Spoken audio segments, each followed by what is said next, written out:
Call the meeting to order. And just in passing, I understand that the father-in-law of Catherine Hoshin passed away at the weekend. Members have expressed their sympathy to the family.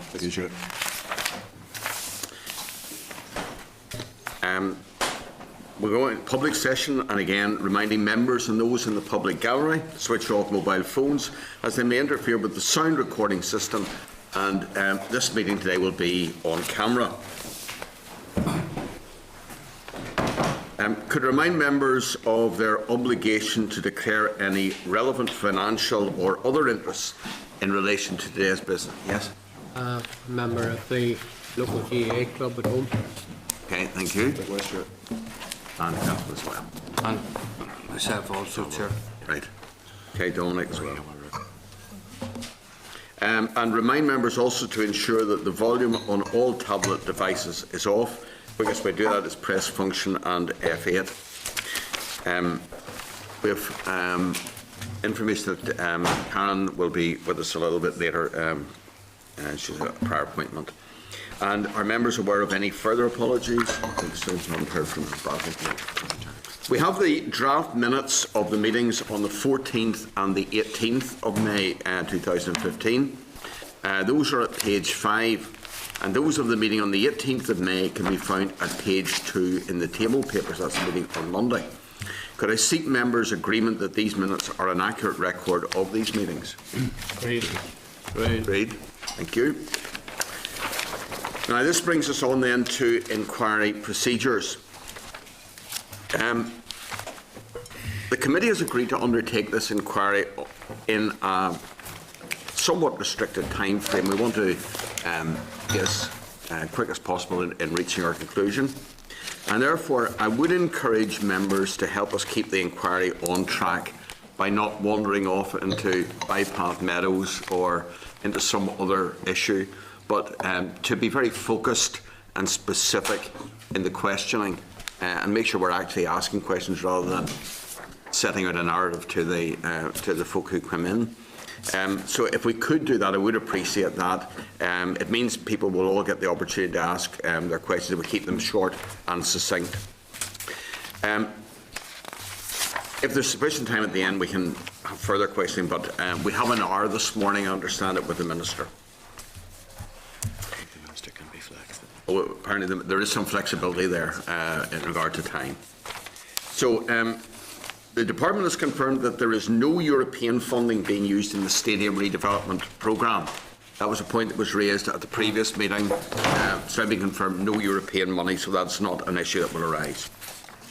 And then that brings us on to our inquiry into issues around emergency exiting plans, including their impact on stadium capacity for the redeveloped Casement Park Stadium, and we're receiving the briefing from the DCAL Minister. Could I refer members to the Clerk's memo at page 11? And also remind members that the Minister only received the inquiry's terms of reference following the committee meeting on Monday. Members can find a short briefing note from the Minister at page 8 in the table papers. And I welcome to the meeting Karen McKillen, the Minister for Culture, Arts and Leisure, Dr Dennis McMahon, the Permanent Secretary in DCAL, and Cynthia Smith, the Deputy Secretary in DCAL. Just as I've done again previously, just to repeat again for the record of the proceedings, could I remind members of the committee and witnesses of their obligation to declare any relevant financial or other interests in relation to today's business. I think just for the record, Oliver McMullen, Catherine Hoshin and Dominic Bradley had indicated that they were members of their local GAA clubs.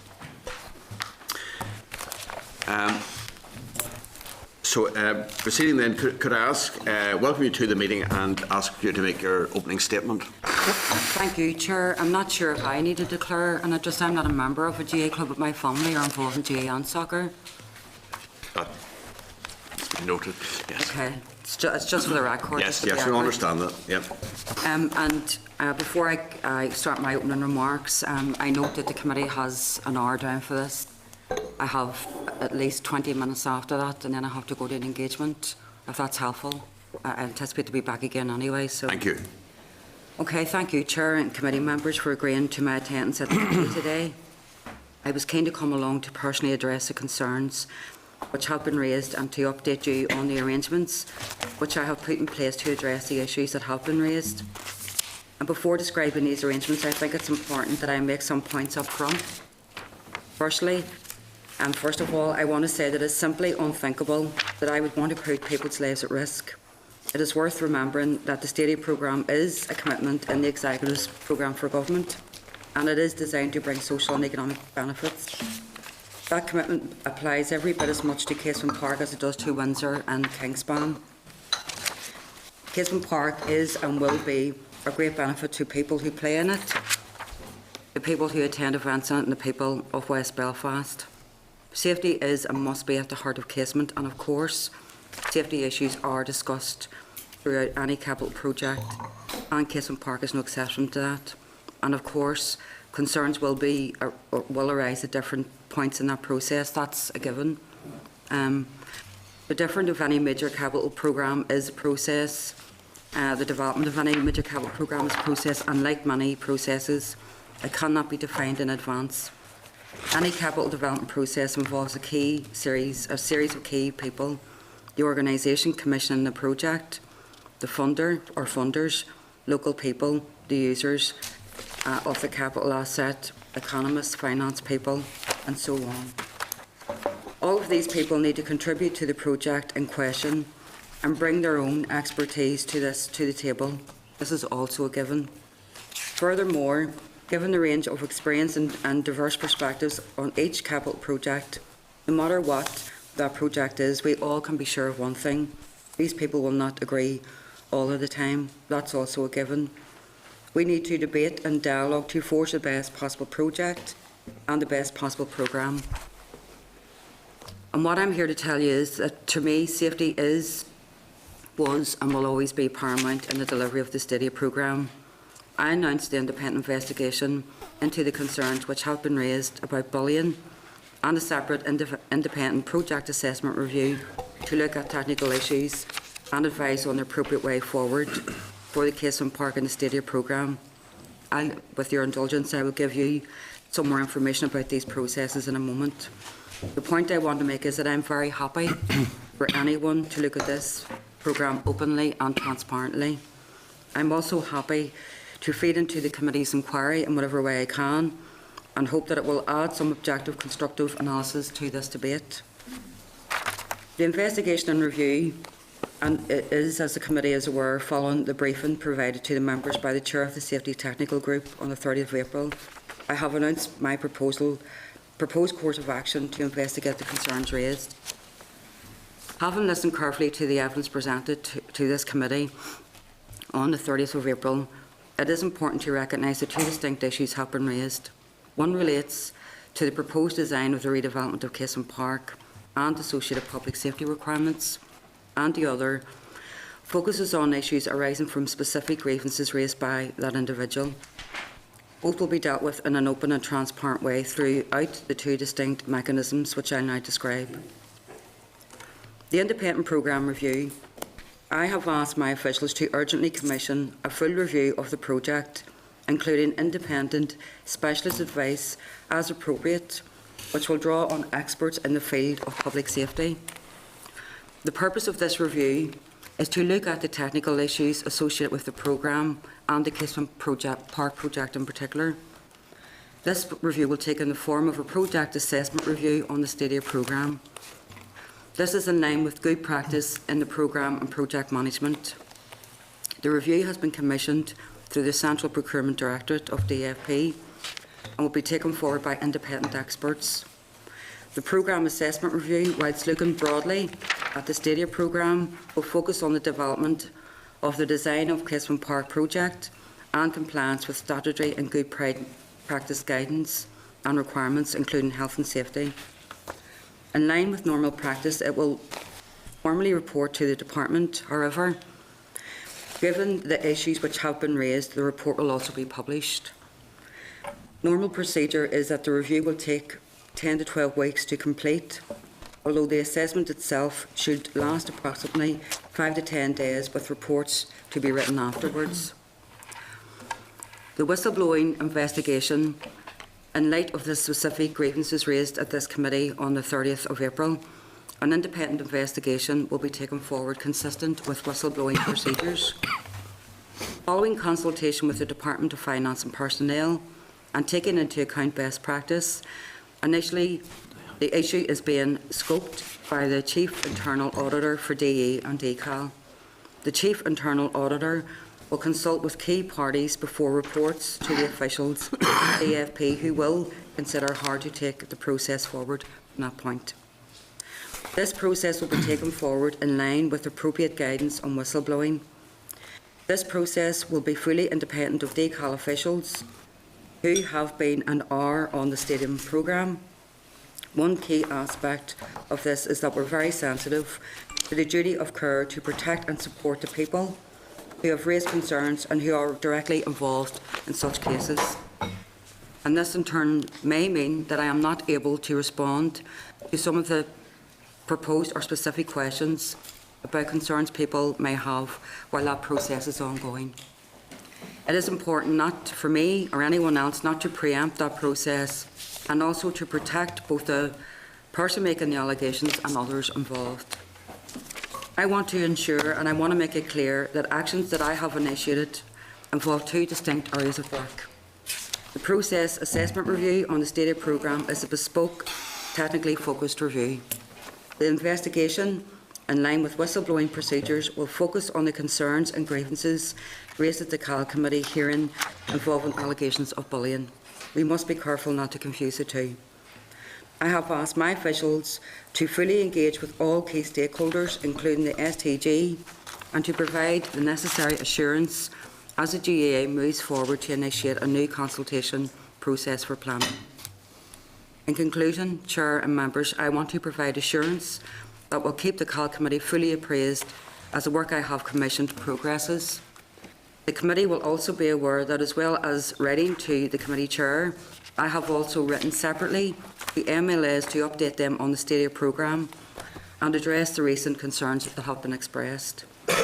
As you will appreciate, due process needs to be followed, and we need to be aware of the sensitivities, legal and personal issues that may arise. I can, however, assure you all that these concerns will be thoroughly and comprehensively assessed and addressed. Thank you very much. Okay, thank you. We have a number of members who want to ask questions, but could I just start off by touch on two areas, and it's purely just to establish the facts around them. Just for clarity, and I've read what has been in the newspapers, but could you tell us exactly when you first became aware that there were concerns about the safety of the stadium design in relation to emergency exiting? Well, I first became aware of the allegations in relation to the claims that Mr Scott made at this committee on the 30th of April of the extent to which these concerns have been raised on that day. I was aware and have been aware because, as you may be aware, that as the 3 stadia programmes are progressed, there's a sponsor board meeting which occurs in DCAL, consisting of representatives of the GAA, of the IFA and of rugby, as well as Sport NI. Safety is an ongoing issue, and as are many aspects, including planning, consultation, design, programme spend, timelines and targets. At those meetings, I would have anticipated, had any real and pressing concerns that needed to be raised would have been raised there, would have been raised with my officials, or even any opportunity after that. So to say that I am aware that safety is one of those issues that's constantly discussed, as it should be, it would be strange if it wasn't, particularly given the scale of Casement Park.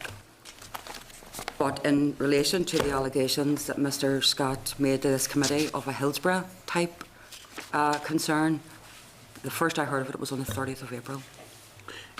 So what was made clear then on the 30th of April to yourself for the first time was the extent, you're saying, of the difficulties around emergency exiting. But am I right then in assuming that in the discussions about safety within the sponsor board, there had been mention of emergency exiting as an issue. And absolutely, it was aware, but not an issue that meant that advice that was given was ignored or advice that was given was suppressed. Not as in terms of an issue that that it needed to be brought up to the level for my attention. Access and egress is paramount in terms of safety, as are other arrangements that the STG will provide. And certainly aware that the Safety Technical Group, along with the governing bodies and others, would have been discussing safety. I mean, the Safety Technical Group, that's vital, that's their job. But certainly at no time, I want to make this clear again, at no time did anyone tell me that there was a Hillsborough type scenario in waiting and I done nothing about it. But I think the issue probably for folk will be then the distinction between a knowledge that there were issues around exiting in an emergency situation and then the understanding of the extent of those.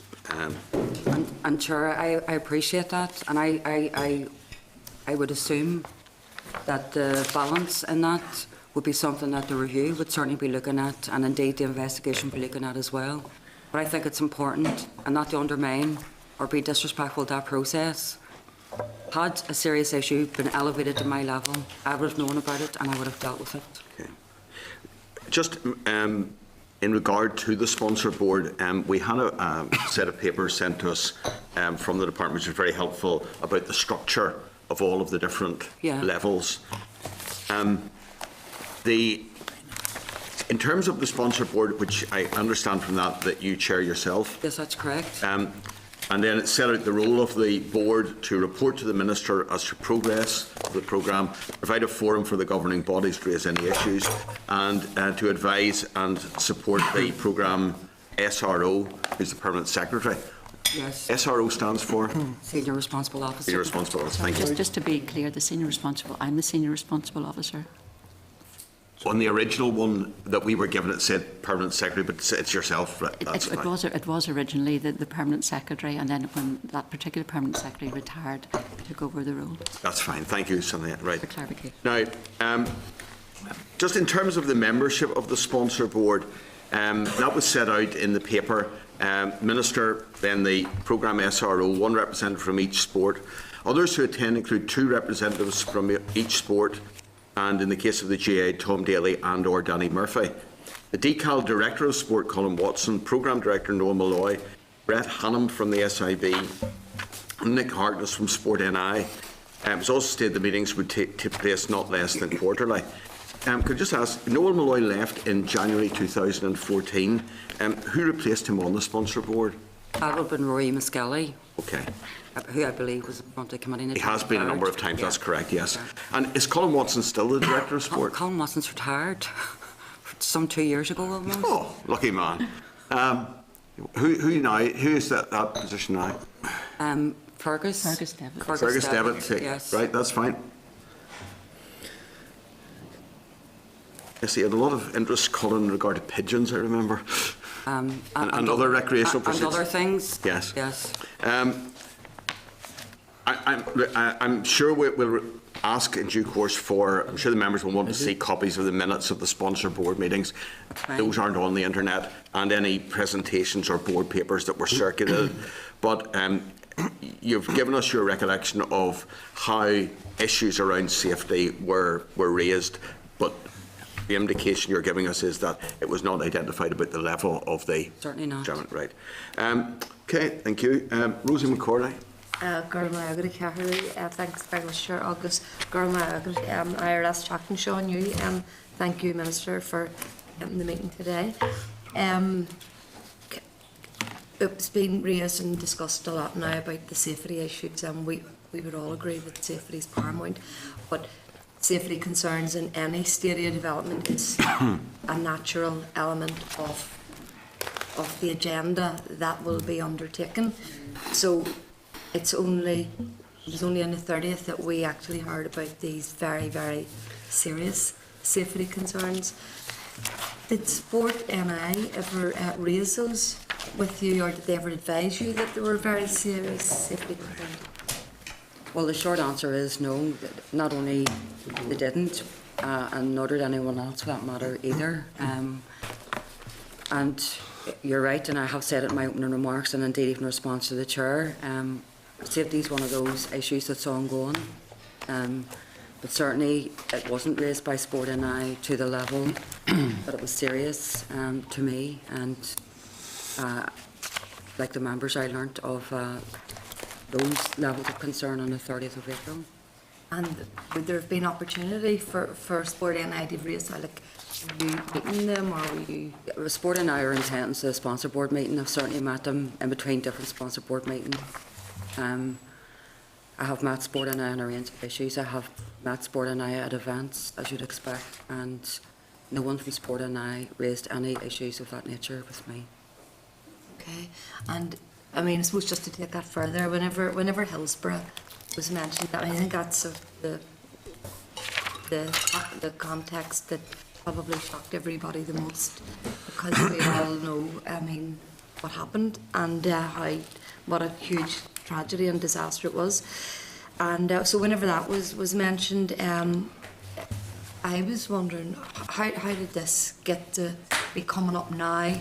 And this is the first we've ever heard of it. So, like, any of the, like, Belfast City Council or Sport NI, did they ever mention Hillsborough? No, and I just want to be careful, Chair.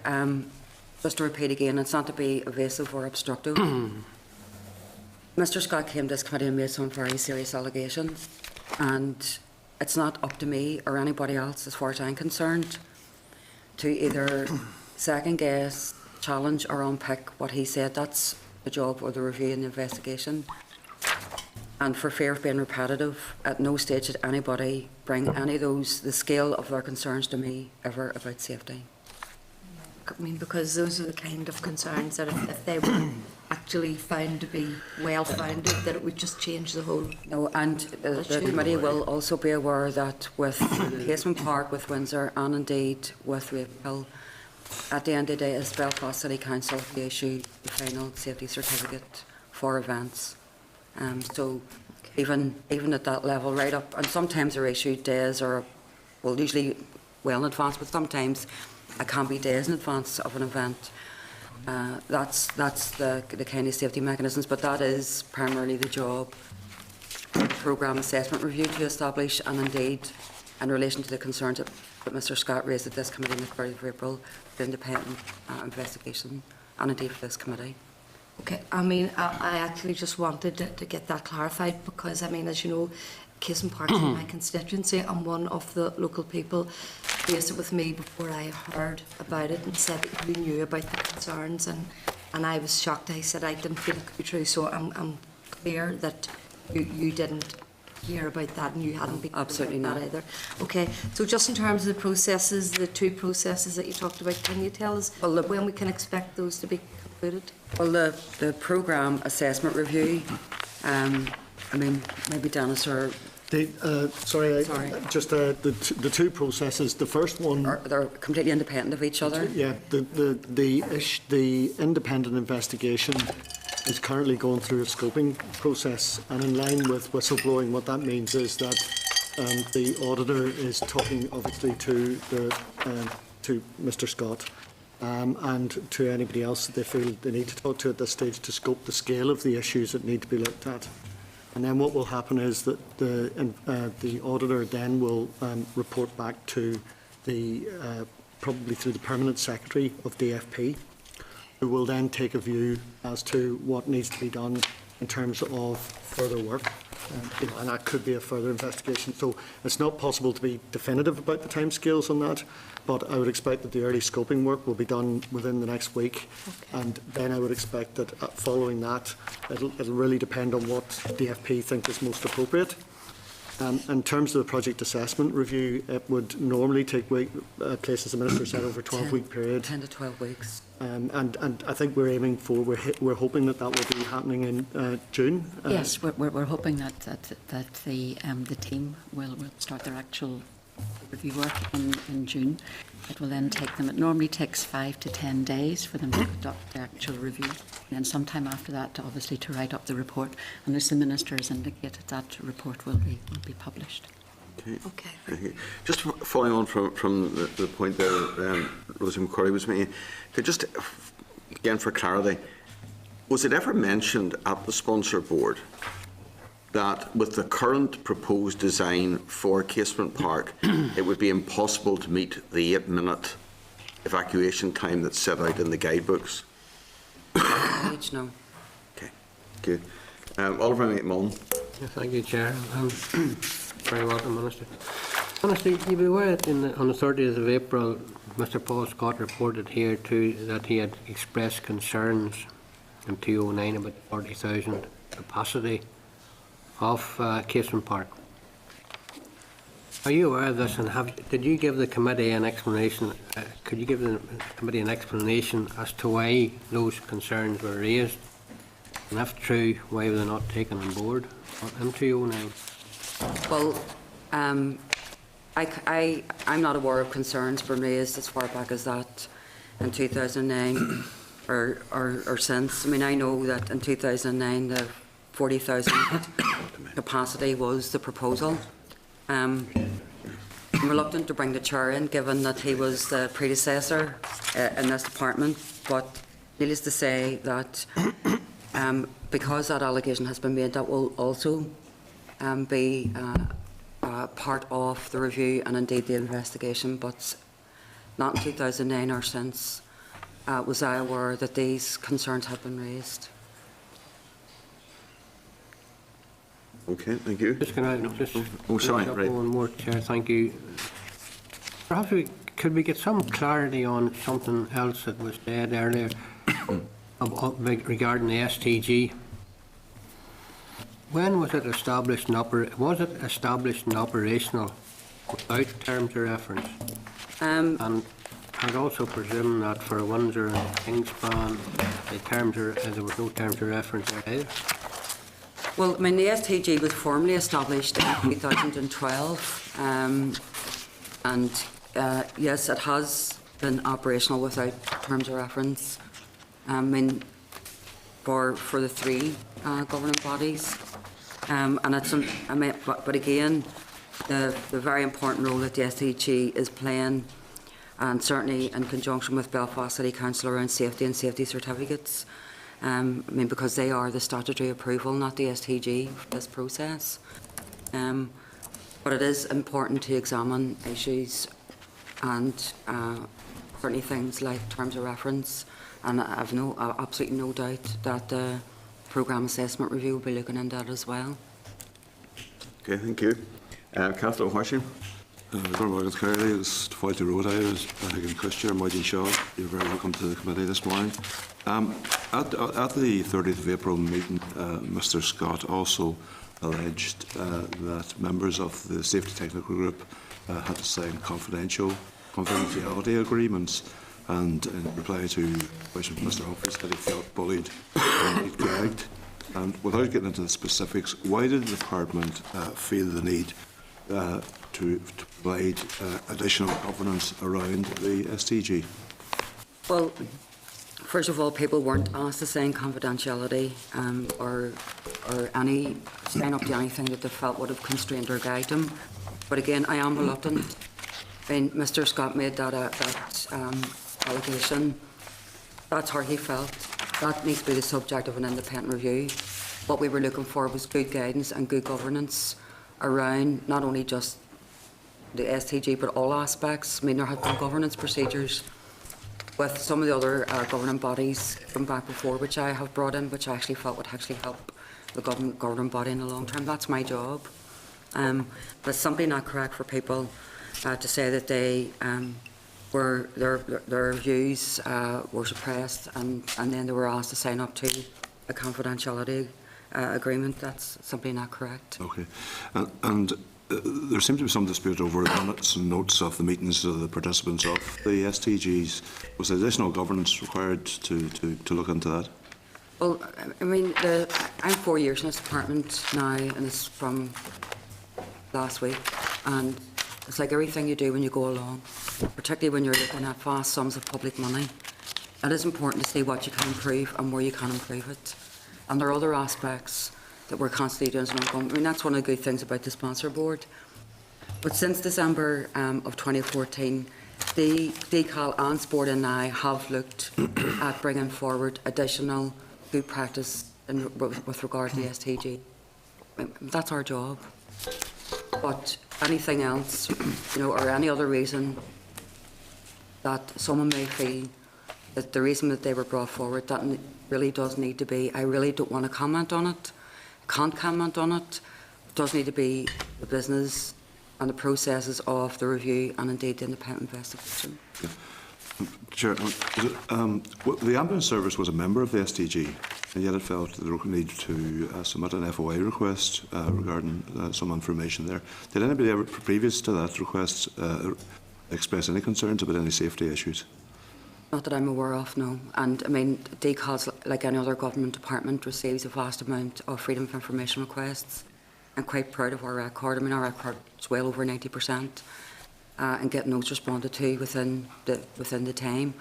But certainly, no one, even any member of the STG, you mentioned one of the members, certainly didn't raise with me the level of concerns that were expressed at this committee on the 30th of April.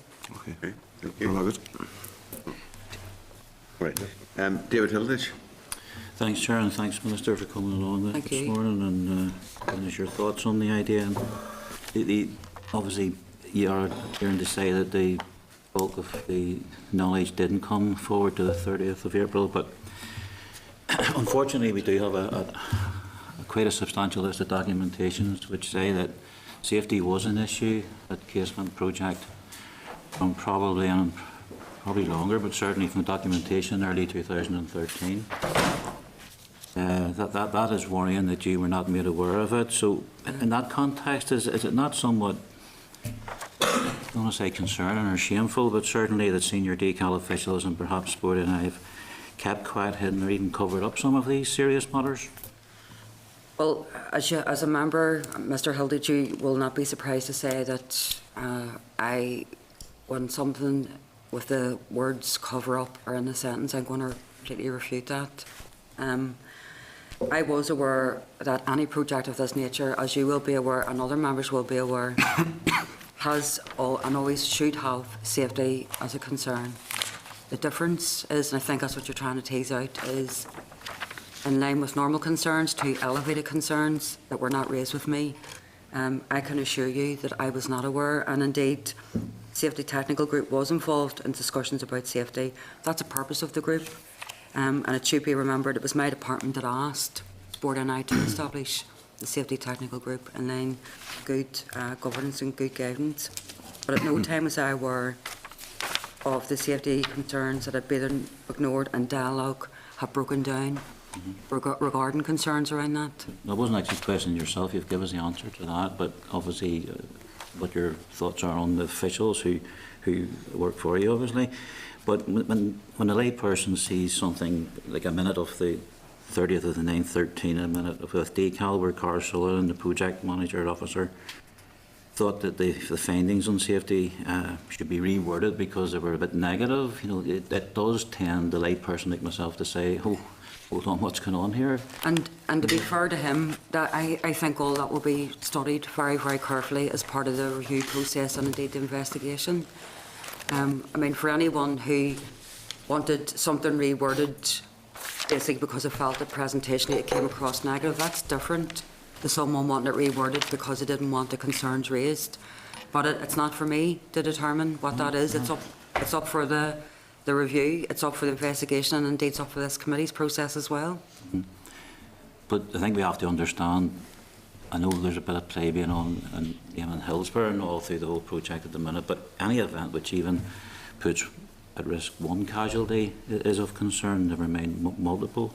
So it has to be understood that professional people cannot remain silent on such serious matters. Well, and I'm totally supportive of you in that. I mean, it is worth noting that I did say when I learnt of these allegations, I was shocked, and I was shocked. It wasn't for the optics, it wasn't a spin. I was genuinely shocked.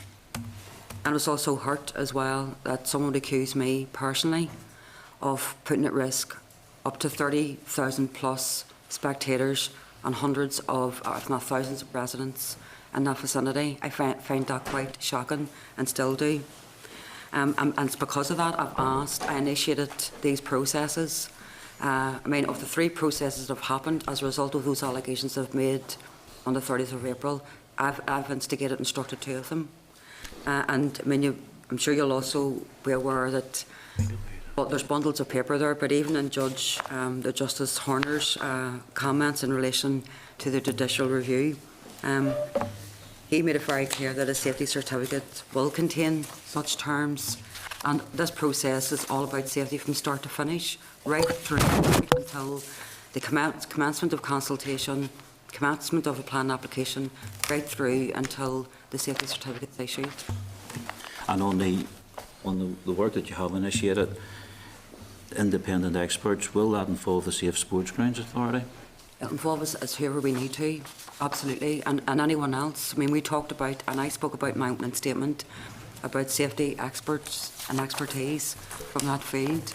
I mean, the member might also like to know that I've also consulted with the British Cabinet Office in terms of looking at the Major Projects Authority and the collaboration between them as well. I mean, effectively, I've went to people that if you had asked me 5 years ago, I've went to DFP, I have went to CPD, I'm now going to the Westminster British Cabinet Office to ask to come into my department and into this project and literally tear it apart, see if there's evidence of the allegations that were made. That's as far, and I go further if I need to. Certainly welcome those actions. Chair, just on the process itself, there was an indication in October 2012, and it came from Rosalie Flanagan, the then Permanent Secretary at DCAL, and it relates to the Windsor project. That it's essential that the Department approve this design to go forward for planning. We have confirmation from the SNIOB, PSNI and BCC that all relevant and reasonable foreseeable safety scenarios have been considered and anticipated within the design, and importantly that the overall physical design is capable of achieving a full spectator capacity within future venue certification. So there was a clear process on Windsor as to how you were able to get up to whatever the 18,000 or as close to as possible. Why did that not happen then with the casement, where you were hoping to get as close to or as near to 38,000, when in reality, if a safety certificate was issued today, if it had been built, potentially with the issues, you're looking at a safety certificate of 13, 14, 15,000? Well, Which, again, you know, from a public spend money point of view, you're sitting with a 3/4 weight elephant. well, the issue is, I mean, the reason why you obviously brought in Rosalie Flanagan's comments is because it reiterates the point that I made. Safety in all aspects, including design and planning, has been part of discussions and has been part of discussions with the sponsor board. It is important that when you're putting something out for consultation, particularly around planning, that safety is and safety compliance is very, very clear and transparent. It's also important to mention that risk assessments on options would have been mentioned and certainly adhered to as part of an outline business case, one of which was at one stage was for 40,000, then went down to 38,000, which would have been Green and Red Book compliant as far as I understand. However, I think the point that you're trying to make is that the business case would have said, for example, for 38,000, budget and all, Belfast City Council could technically come in and say, no, this has only been granted up to 18,000, and then about a question, and certainly serious questions around public interest and value for money. And all that, I think, needs to be teased out as part of this process. But certainly, I think from the comments that Judge Horner made in late December of last year, and the new consultation process for a new planning application, those figures are going to loom large, I would imagine, in any new planning application, because they have to be there as part of the consultation around that. Which takes us on then to any further steps in relation to trying to push Casement forward to get the project done. There's going to be a problem with design if this is all factual. We're going to go back to this redesign a project where potentially £6-7 million has already been spent. We're basically back to the start. Would that be accurate? Well, I mean, it is a potential that it could happen, but as you say, it's a question of if rather than is, and that's what we need to prove. And it is important. I mean, I don't want these processes to be done with haste. We do need a conclusion fairly quickly because the budget is time bound and time limited. I mean, that goes without saying. However, if it does mean that you do have to go back to the drawing board, if you are able to do that, then again, it's a question of if rather than is, and all those things will need to be considered by the two processes. But certainly I know myself that from Justice Horner's comments from last year around particularly crowds around traffic management, I would be surprised, if not shocked, if a new baseline presented by the GAA needs to be identified as part of a consultation process into a new planning application, or any baseline for that matter, and they would have to demonstrate how that safety to that capacity is going to be met. Okay. Thank you, Minister. Thank you. William Humphrey. Morning, and thanks for your Thank you. attendance here. Can I ask a couple of questions, if I may, in relation to Mr. Scott? Minister, you sent a letter to the chair of this committee on the 12th of May where you set out under the heading Safety Technical Group that you wanted to make it absolutely clear that the chair, Mr. Scott, has not been removed. Yes. And been put in the public domain that he has been removed. He told this committee he'd been removed. How would he have been under the misapprehension that he was being removed? I've no idea, and I think that's for the committee and the process to establish. Okay. Can I then ask then, with Mr. Scott still in place, and can I then ask why in the same letter you state you have asked the Permanent Secretary of the Department to convene a meeting of the STG? Surely that's his role, not the Permanent Secretary's role. Well, can I bring the Permanent Secretary in to answer that? Because I think the clarification would be helpful. And part of this was the Minister's concern just that we would hear directly what the STG has to say. So just to be clear, this would not be me convening the STG. This would be Mr. Scott convening the STG in order to directly... Mr. McMahon, it says, I have asked the Permanent Secretary of my department to convene a meeting of the STG. That's what the letter from the Minister said to the chair of this committee. I accept that the wording may not be clear about that, but it is absolutely clear, and I've spoken to Mr. Scott twice on 2 occasions, once before sending him out the letter to inform him that we were beginning the investigation, and secondly yesterday to discuss with him how he would feel about the meeting going ahead. And Mr. Scott is very happy to organise a meeting, and the meeting will be very clearly about expressing... Mr. Scott's organising the meeting, you're not. That's correct. Well, This letter is not accurate on that issue. well, convening or instigating, maybe the word instigating should have been used, but it is a matter for... Mr. Scott will be organising the meeting, and I will be attending the meeting, and Mr. Scott and the other members of the STG will be explaining to me their concerns firsthand. So you would and I have will to- be listening. Sorry, excuse me. Okay. And I will be listening to those concerns firsthand, and I will then report back to the Minister on those concerns. You can appreciate how I and other members would take the view that it states in a letter that the man isn't being removed, and he alleges that he had been told he was being removed, and then a few paragraphs later it seems to undermine his position when it states clearly that he's not being removed, that you're going to convene a meeting and he's not. No, there's absolutely no intention. If the inference is that that somehow I'm going to take over the chairing of the STG, that is absolutely incorrect. Okay. So this is simply for me to hear firsthand Mr. Scott's and the others' views directly, and to report back those to the Minister. That's all that is for. Okay. And I will. And if it is appropriate for me to attend further meetings, that'll be a matter for discussion with Mr. Scott. Can I then ask, in terms of Sport NI, Minister, I take it that Sport NI minutes come to your department as an arm's length body? Yes, they do. Okay. They- So who, Sorry, could you just Not clarify? Sport and I board minutes? yeah. Yes, they Yes. do. Yeah. To whom do they Okay. go then? Who are they sent to?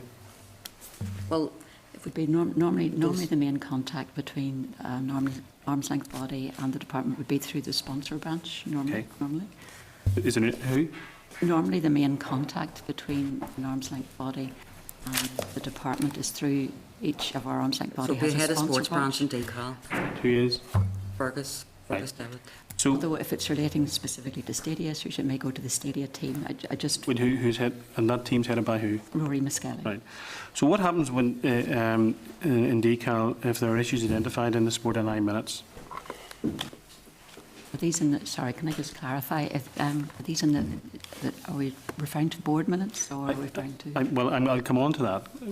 Well, I think if there are significant issues arising in the minutes, there's two issues. First of all, the minutes, if they're identified, if they go to the sponsorship team, the sponsorship team would escalate those to senior management. That's what they should do. If, however, there is a very serious issue which is discussed at the board level, it would not be unreasonable to expect that the board or that the Sport NI themselves would contact senior officials directly in the department over and above any minutes that they have issued or published, because if there's a serious issue, it's not enough to say we're going to include that in the minutes and then that will be an assumption that will be picked up. can I then ask, does the Chief Executive of Sport NI hold regular accountability meetings with senior officials in decal? And if so, who is that official? Yes, the normal practice for Sport NI, as with any arm's length body, is to hold regular accountability meetings and also to sign biannual assurance statements to the department to give the department assurance that processes and procedures are operation. And the normal practice it would be for the Chief Executive and arm's length body to meet the senior sponsor in the department on a regular basis and accountability meetings to satisfy and get assurance on a whole range of issues, which would cover business plan objectives and implementation, and it would cover governance as well. Okay. Can I then ask, Paul Scott, the technical manager, attended, and I raised this when Mr. Scott was in front of this committee, attended the Sport NI board meeting on the 23rd of June 2014. It's 11 months ago. And he spoke about the 3 stadia. Minister, I heard and listened carefully in your response to Mr. McCorley. You were saying that you didn't know about many of these issues until Mr. Scott's evidence came in front of the committee. I accept that. But at this meeting, Mr. Scott raised a number of very serious issues when he spoke about the 3 stadia.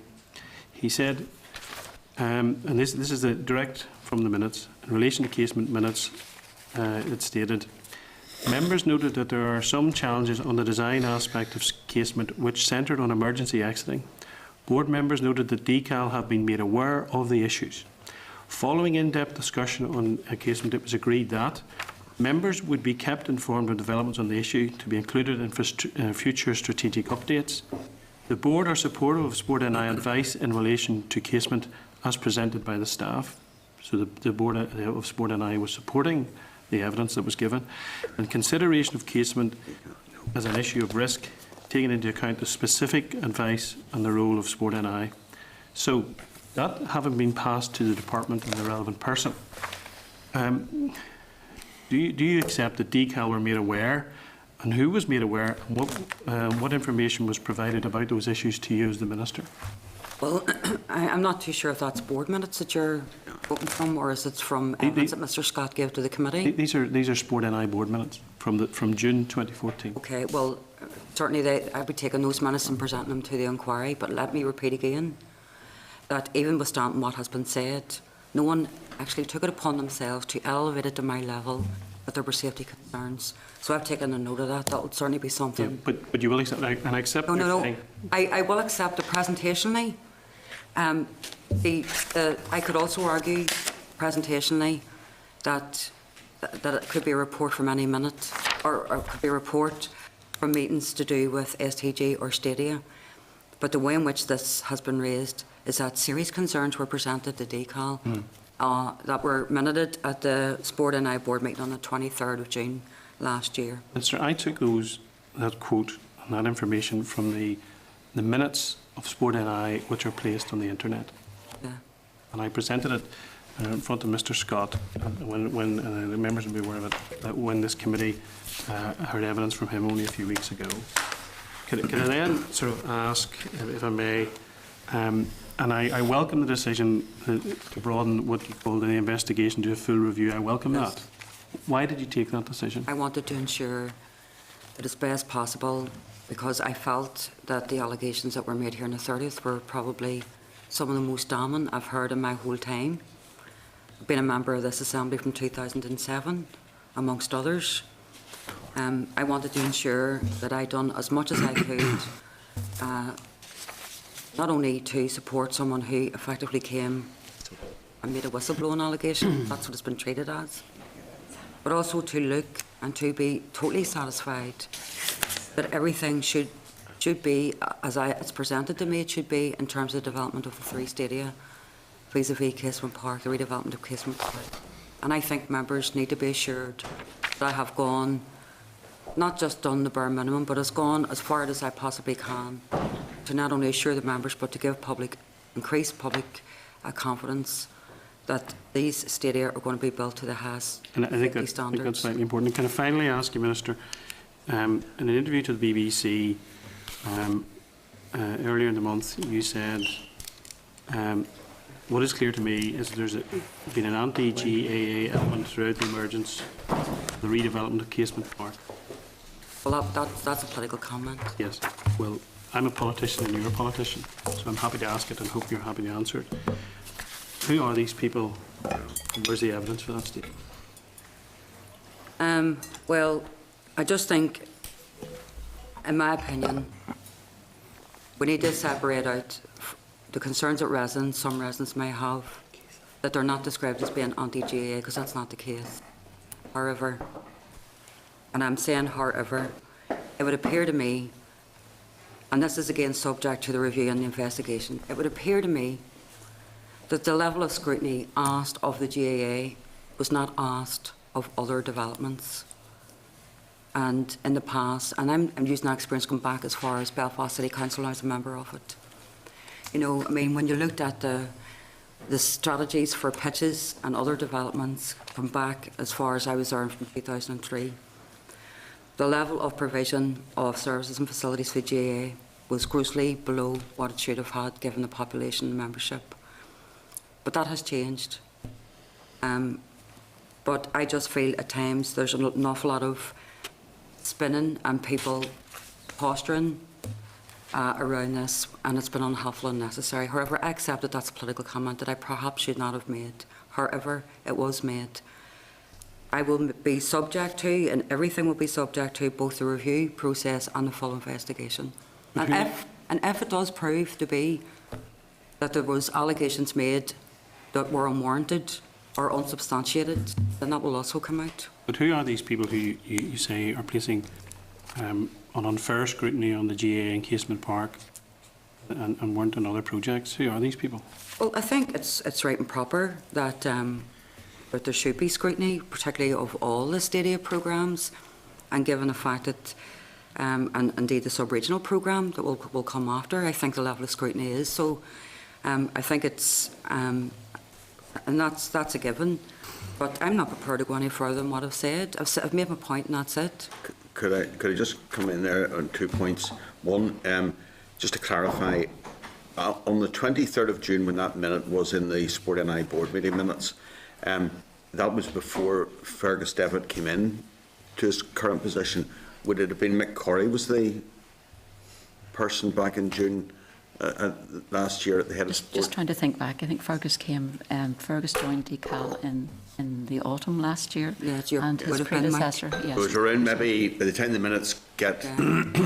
Those were the minutes of the 23rd of June. They wouldn't have been passed until the meeting after that. So it would need to actually be useful to get the point. No, where one I've left. taken a point of That's brilliant. Yeah. not only the minutes and the fact that Mr Humphreys has raised the minutes, but also at what stage were they forwarded on to the department? That would be helpful. Because that's what we need to clarify. If you could forward that information to us, that would be helpful. I've got 20, we're stretching the thing, the Minister said 20 minutes past would be the very limit, and we need to respect that. We're 25 minutes, we've another Finished? 4. Sorry, Gordon Dunn next. Thanks, Chairman. Thanks, Minister and officials, for coming in today.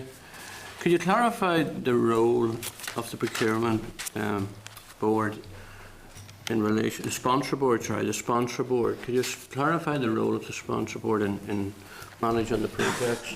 The role of the sponsor board, first of all, is to have the 3 government bodies, as well as the Strategic Investment Board, as well as Sport NI, and indeed the different officials within the Stadia programme, within ECAL, and the Permanent Secretary, and the SRO.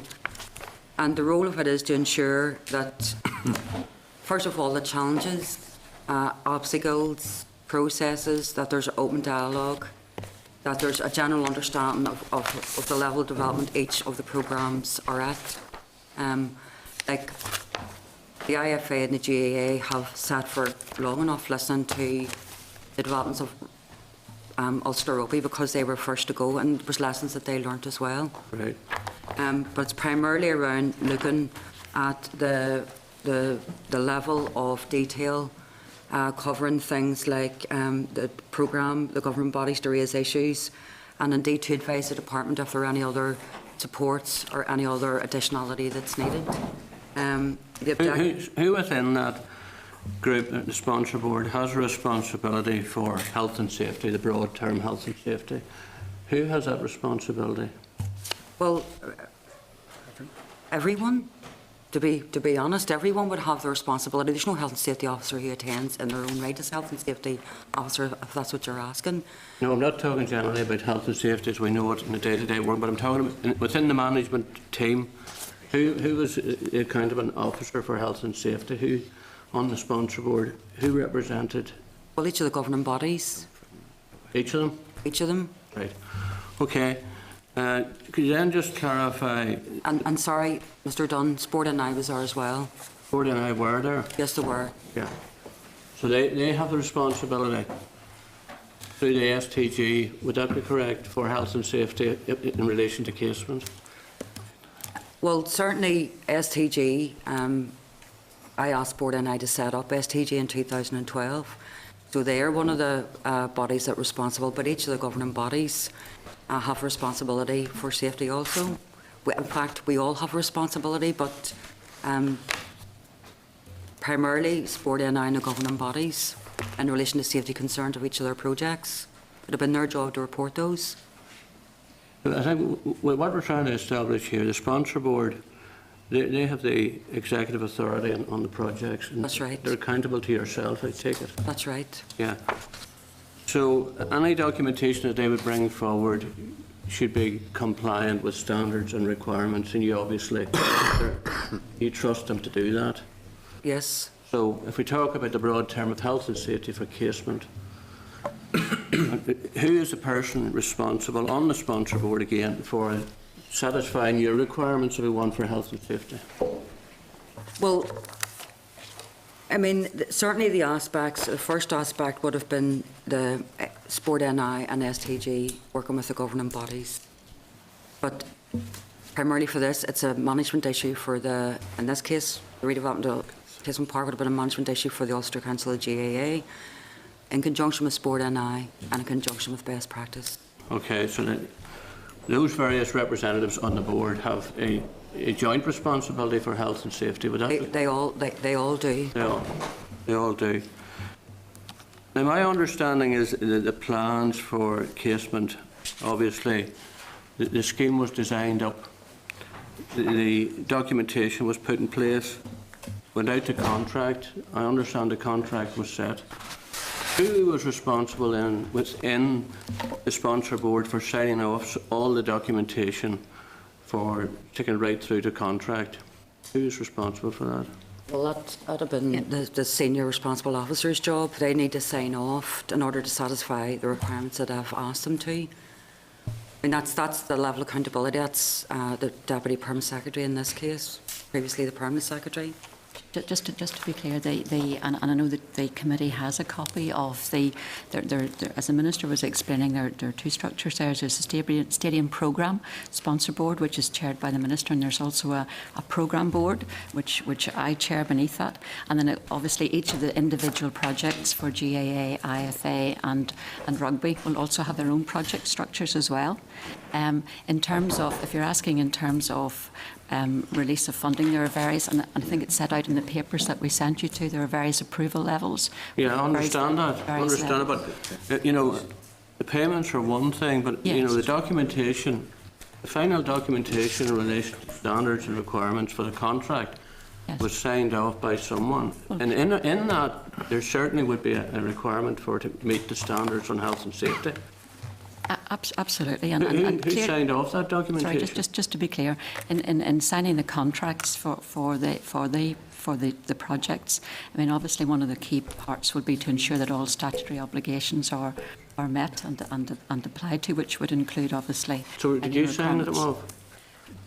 Did you sign off the documentation? The contract in terms of casement or yeah, in terms casement. The contracts would have been let following a process, which would include obviously signing off of the business case, for example, and I would have approved the final business case. Obviously, there was a process gone through, as the committee will have heard, going through from the OBC right down to the final business case approved, which happened for casement in December 2013, and only after the final business case was approved and the funding agreement executed would the contractor then have been appointed. So you took on yourself to sign off, or an officer reporting to you has signed off documentation to say, and I'm assuming that in relation to health and safety requirements, which is the focus of today, there's an assumption there that all documentation was compliant in relation to Casement Park. No, is that true to say? I think that's. Can I just? Were you satisfied? Prior to signing off the documentation, whether it was you personally or not, were you satisfied that the documentation was compliant in relation to the issue of the day, health and safety at Casement? Could I just be very clear? And I think the Minister has made it very clear in her opening remarks. And if you could bear with me, if I could just repeat that. I just say there in relation to final signing off of safety, in relation to Casement as it is for the other two stadia, there's a separate statutory regime which has to be complied with in order to open the park, or to open the sports stadium for play, and that involves a safety certificate under a separate statutory regime, which in this case is operated by Belfast City Council under the safety. I understand that, but that's really a final certificate on completion. It's the statutory responsibility. It's the statutory responsibility of a separate body to yes, provide a that. safety certification in order to say that the ground may be opened for use, and that's a requirement under the legislation. Yeah, I understand that, but the contract and all the documentation, including health and safety and quality and costings, all had to be in place within that contract and be compliant before it was signed off. All I'm asking, can you give us an assurance today that that documentation was compliant and that health and safety requirements for a casement were in place before the documentation, which I understand we've spent over £6 million to date on, including obviously the contractor and all the consultants and all the technical advice we've put in there. Are you satisfied?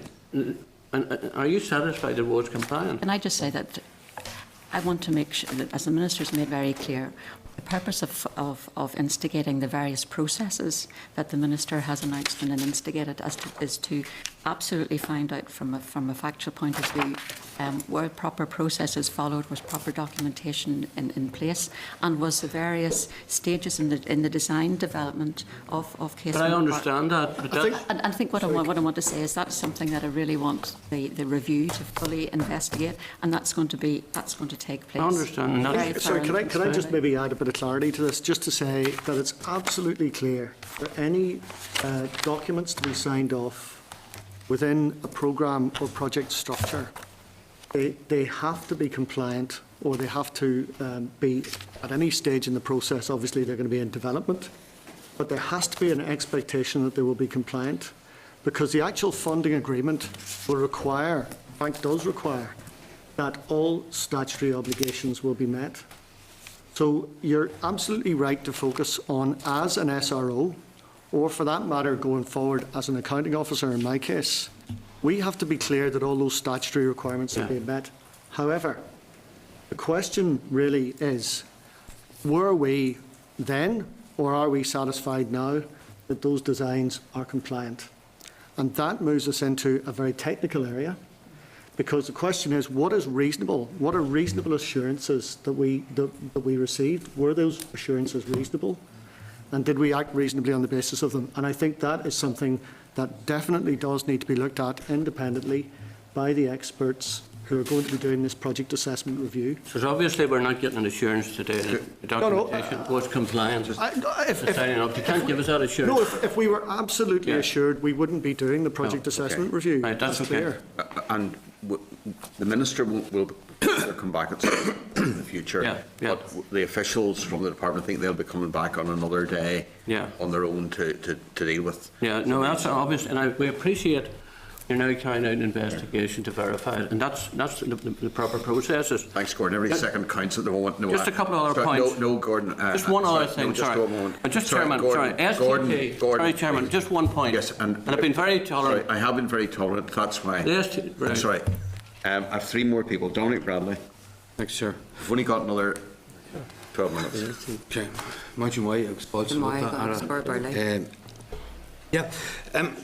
I've been on this committee for maybe too many years now, and my observation of DCAL is that there's a theme of DCAL officials failing to properly monitor non-departmental public bodies, arm's length bodies, including indeed Sport NI previously. I suppose the most outstanding example is the case of the Northern Ireland Events Company. Yeah.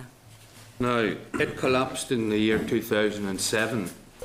This is 2015, 8 years later, and there still has not been a report on that published, even though the department or departments within the executive have now spent more money investigating the collapse than the collapse lost at the beginning. And there's a certain irony in that. So it seems to me that DCAL, and much of this predates your time, these themes have been evident and have been pointed out by members of this committee, including myself, on numerous occasions, and DCAL does not seem to learn from them. You said yourself earlier on that it's important to review those things and see what can be improved and strengthened, but unfortunately the history of DCAL does not verify that those processes have happened. But anyway, the events company investigation has taken 8 years to date and is not complete. How do you expect us to have confidence that you can carry out a project assessment review in 12 weeks?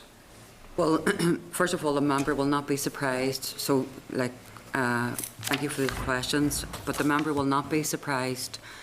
The events and the occurrences that he referred to were well before my time. I realise that, but and because of that, another department, primarily DEDI, are now dealing with the aftermath of the events company. So it's not even DCAL dealing with that report, because they shouldn't, because DCAL can't investigate itself, and that's why DEDI are investigating. So the question, I'm not passing the buck, I'm just giving you a factual position. The question needs to be responded to by the DEDI Minister. Minister, DCAL did carry out 3 investigations before they handed it over to DEDI, including handed it to the police. But anyway, we'll move on from that. That wasn't in my watch. What is in my watch? Well, I'm saying if it's taken over 8 years to complete one investigation, what gives you the confidence to believe you can do one in 12 weeks? Because I'm asking for one of the processes to be done, and I asked what is the timeline normally given around the review, and I was told it's 10 to 12 weeks. However, and this is the caveat, I'm only talking about if there is a difference, it will be weeks. not months, not years. If, for example, as part of that investigation, as part of the review, or indeed as part of the process into the independent investigation, that they come back to Dennis and say, there are things that we have discovered that we need to take more time on, or there are people that we need to speak to that we can't get the hold of, it will have an implication in time, then so be it. Because I want to ensure we lift the carpet up, we shake it out, we look everywhere to ensure the public confidence is achieved. So the member will not be surprised when I say, whatever happened before, it's a matter for people who were involved in it. I wasn't involved in it, don't want to be involved in it. It's now past the daddy, and indeed the Audit Office, and that's where it needs to rest. Okay. And they need to report. Okay, one of the members earlier asked a question, and the question was, who was the senior official from DCAL who represented the department on the quarterly accountability meetings? Now, that question wasn't answered. Well, can I answer it? I mean, first of all, I'm there because I am the department. Normally I'm there. At some stages or other, you had the permanent secretary, so you had Rosalie Flanagan, who was the SRO. Then you had Cynthia and Peter May. Cynthia took over SRO and then continued that. You had the deputy permanent secretary, who was the SRO, the permanent secretary, and then you had all the other people. So the DCAL senior officials would have been from Minister, permanent secretary, the deputy permanent secretary, the programme manager, which is Rory Muskelly and Noel Malloy. And are you telling us that during none of these quarterly meetings were there accountability meetings, were there serious concerns raised about the safety at Casement? Not at the sponsor board meeting, no, not to me. Not to me. There wasn't any of those concerns raised, not at the level which Mr. Scott came to the committee with.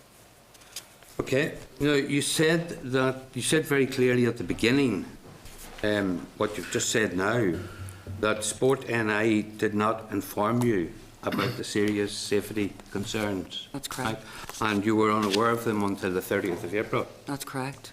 Well, in that case, how can you continue to have faith in Sport NI? Well, I hope that this review will actually come forward with recommendations, and the recommendations will not only help this programme but actually help instruct what we need to do more of, and that includes working with the sponsor body, in this case Sport NI. I give leadership to the ALBs as well as substantial public money. I don't expect it to be paid at their children's weddings. However, as resulting from this, I think and I'm hoping that there will be a recommendation of things that we could do better and differently, and that doesn't just rest with DCAL, that includes Sport NI, I would imagine. Okay. I'll leave it at that. Thanks. Thank you. Thank you, Minister. Thank you. Minister, can you think of, are you happy with the fact that 80% of the people watching a match would leave from the Andersonstown Road exit? Well, I've been to many matches in Casement Park, including some of the semi or quarter finals, and I've left at the Casement Park exit along with most of the people, mostly through Andersonstown Road and some through Onvara.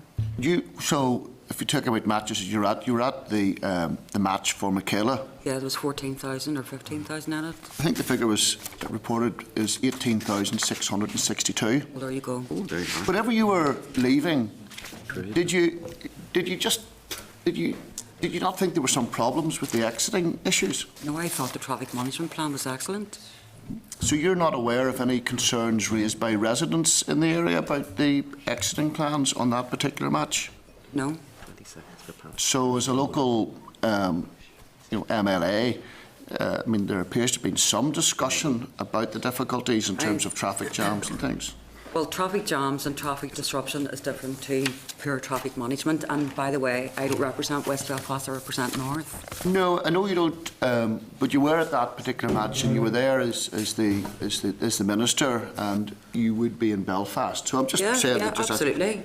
So if there was an issue about an emergency exit plan, when do you think the emergency exit plan should be considered in any process? Well, I mean, the example that you used, I mean, particularly around the match for Michaela as part of the traffic management plan for the planning application, had there been serious concerns about the way in which traffic was managed, I would have expected to at least hear about it from them. Yeah, but if I asked you in the process, because what Mr. Scott said to us is that the first thing you should do in any stadium construction is say, can you get a stadium to work? Is there any scenario we can do it? So he thinks that should have been considered first, and his argument is you cannot get so many people out of one exit in case there is a problem with the exit. Sorry, I accept the point that you're trying to make, and I would have assumed that Mr. Scott and indeed Belfast City Council would have considered that when they issued the safety certificate for that event. However, that's one of the issues that I think the programme assessment review needs to consider. In your assessment, having been to Casement Park pretty frequently, having been to the match for Michaela, see the things, do you think it is possible that we will be able to get an emergency exit plan at the numbers that are currently being envisaged? I'm not. I'm not fixed on the numbers, to be quite honest with you. I mean, I know at this stage there are. I mean, the 38,000, to the best of my knowledge, has been agreed to the Green and Red Brigade standard, and it was agreed in terms of risk assessment. However, I do accept the fact that Justice Horner made some comments, particularly around a reduction in the numbers as part of his report in December, and I would anticipate that when the GAA announce figures for the consultation and the new application, that they may be reduced. I'm not dogmatic about the numbers. It's really down to the GAA to provide. I have just two last questions because I know that there's one more person to speak. Can you think of any reasons, having been, why the Anderson's Town Road exit would not be available? No. So you don't consider a security alert that might happen, or a gas main explosion, or civil disturbance, or flooding, or any there's no reasons that you could think of why the Anderson's Town Road exit wouldn't be available?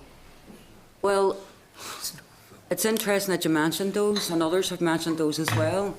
And because they've been mentioned by Mr. Scott and subsequently people in their commentary afterwards, that's why experts from the Major Projects Authority will be taking forward the project assessment review and will independently consider the design.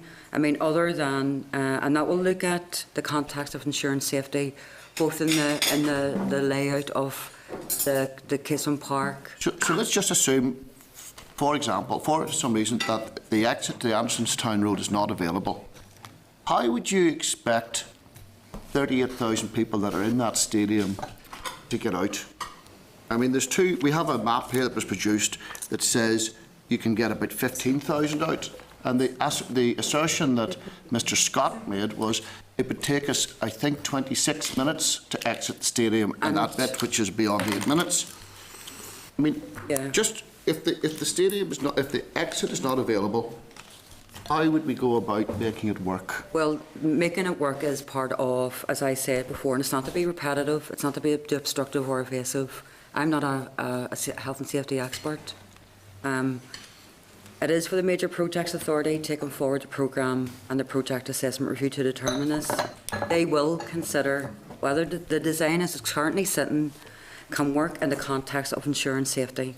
So I can't comment on specific technical issues. No, and I'm happy to be guided by experts and expertise in this field. But my final point is that you, Alistair MacDonald, Peter Robinson, and a whole range of people were at Casement Park for the match for Michaela when there was 18,662, which I think was a pretty big crowd. And there must have been some excitement. Look how big the crowd is. I mean, it was a big thing. And nobody thought to say, I wonder what would happen, you know, and you in your role as being the minister, I wonder what would happen. What are the plans here if the Andersonstown Road is not available? And that is what Belfast City Council do very well. They issue a safety certificate based on all those possible scenarios. Thanks, And I Basil. assume you're Okay, not good. questioning. I assume you're not questioning Belfast City Council on their ability to issue that safety certificate for that event. Well, actually, the question I was asking was to you about what you thought. And No, wasn't and- bringing, the chair's... But with respect, I will take your comments and ensure that they're fed in, because I think their questions worth asking. Thank you. Because it's Thank you. about increasing public safety I and agree. public confidence. I agree with that. Thank you, Minister. The Minister said she would be able to stay at 20 past. We're a few minutes past it. There was Leslie to ask a question. I don't know whether you can spare I'm happy, Leslie hasn't asked a question, and I'm happy to take a question. There you are, then. Leslie. Thank you very much, Chair, and I have waited patiently. Obviously, some of the points have been covered, maybe not fully, but covered. But one of the points, Minister, is that last one. There's been a lot of talk now that safety sort of comes at the end. Safety does not come at the end, it comes at design stage. Yeah. Would you agree with that? I didn't say safety came at the No, end. I'm not saying you did, but a lot No, of no. speculation. For example, you talk about the city certification, that Yeah. comes at the end. No, it does, absolutely, I agree with that. But all that should have been decided at design stage. And safety considerations are paramount at the start, throughout, and at the end. It should have been at the very first design Yeah. stage. Okay, I'll leave it at that. Thank you very much. Could I take a point of clarity from the Minister? She has indicated on a number of occasions that the design is compatible with the red and green guide. Yeah. We've obviously been told here that that's not the case. Can I ask you to just inform you as Minister that it is? Well, no one. It was my understanding that when the outline business case was supported and indeed cleared for funding, even with 40,000 right down to 38,000, that there would have been a risk assessment done, and it would have needed, even at the initial stages, green and red book guidance approval. But I'm happy to be proven wrong, and I'm happy for the review to consider those comments that I've made today, and indeed for the investigation to consider those as well. Thank you. But there will be an opportunity for the civil servants to come back and answer further after these. And Chair, I am happy to come back to the committee, because I want to give assurance that to the committee and to everyone else that I'm doing as much as I can, first of all, to ensure that the allegations that Mr. Scott made have been properly and sensitively investigated, and that he's been given due process, he's been given respect in which those are done. I believe I've done that.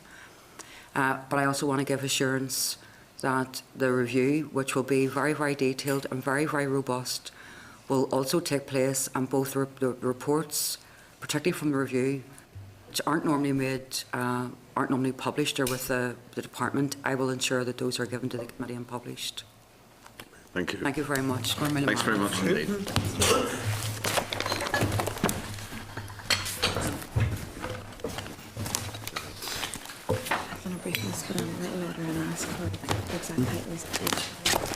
Yes, and also the dates and all the whenever if they are for the accountability meetings by the head of sport and who was that one who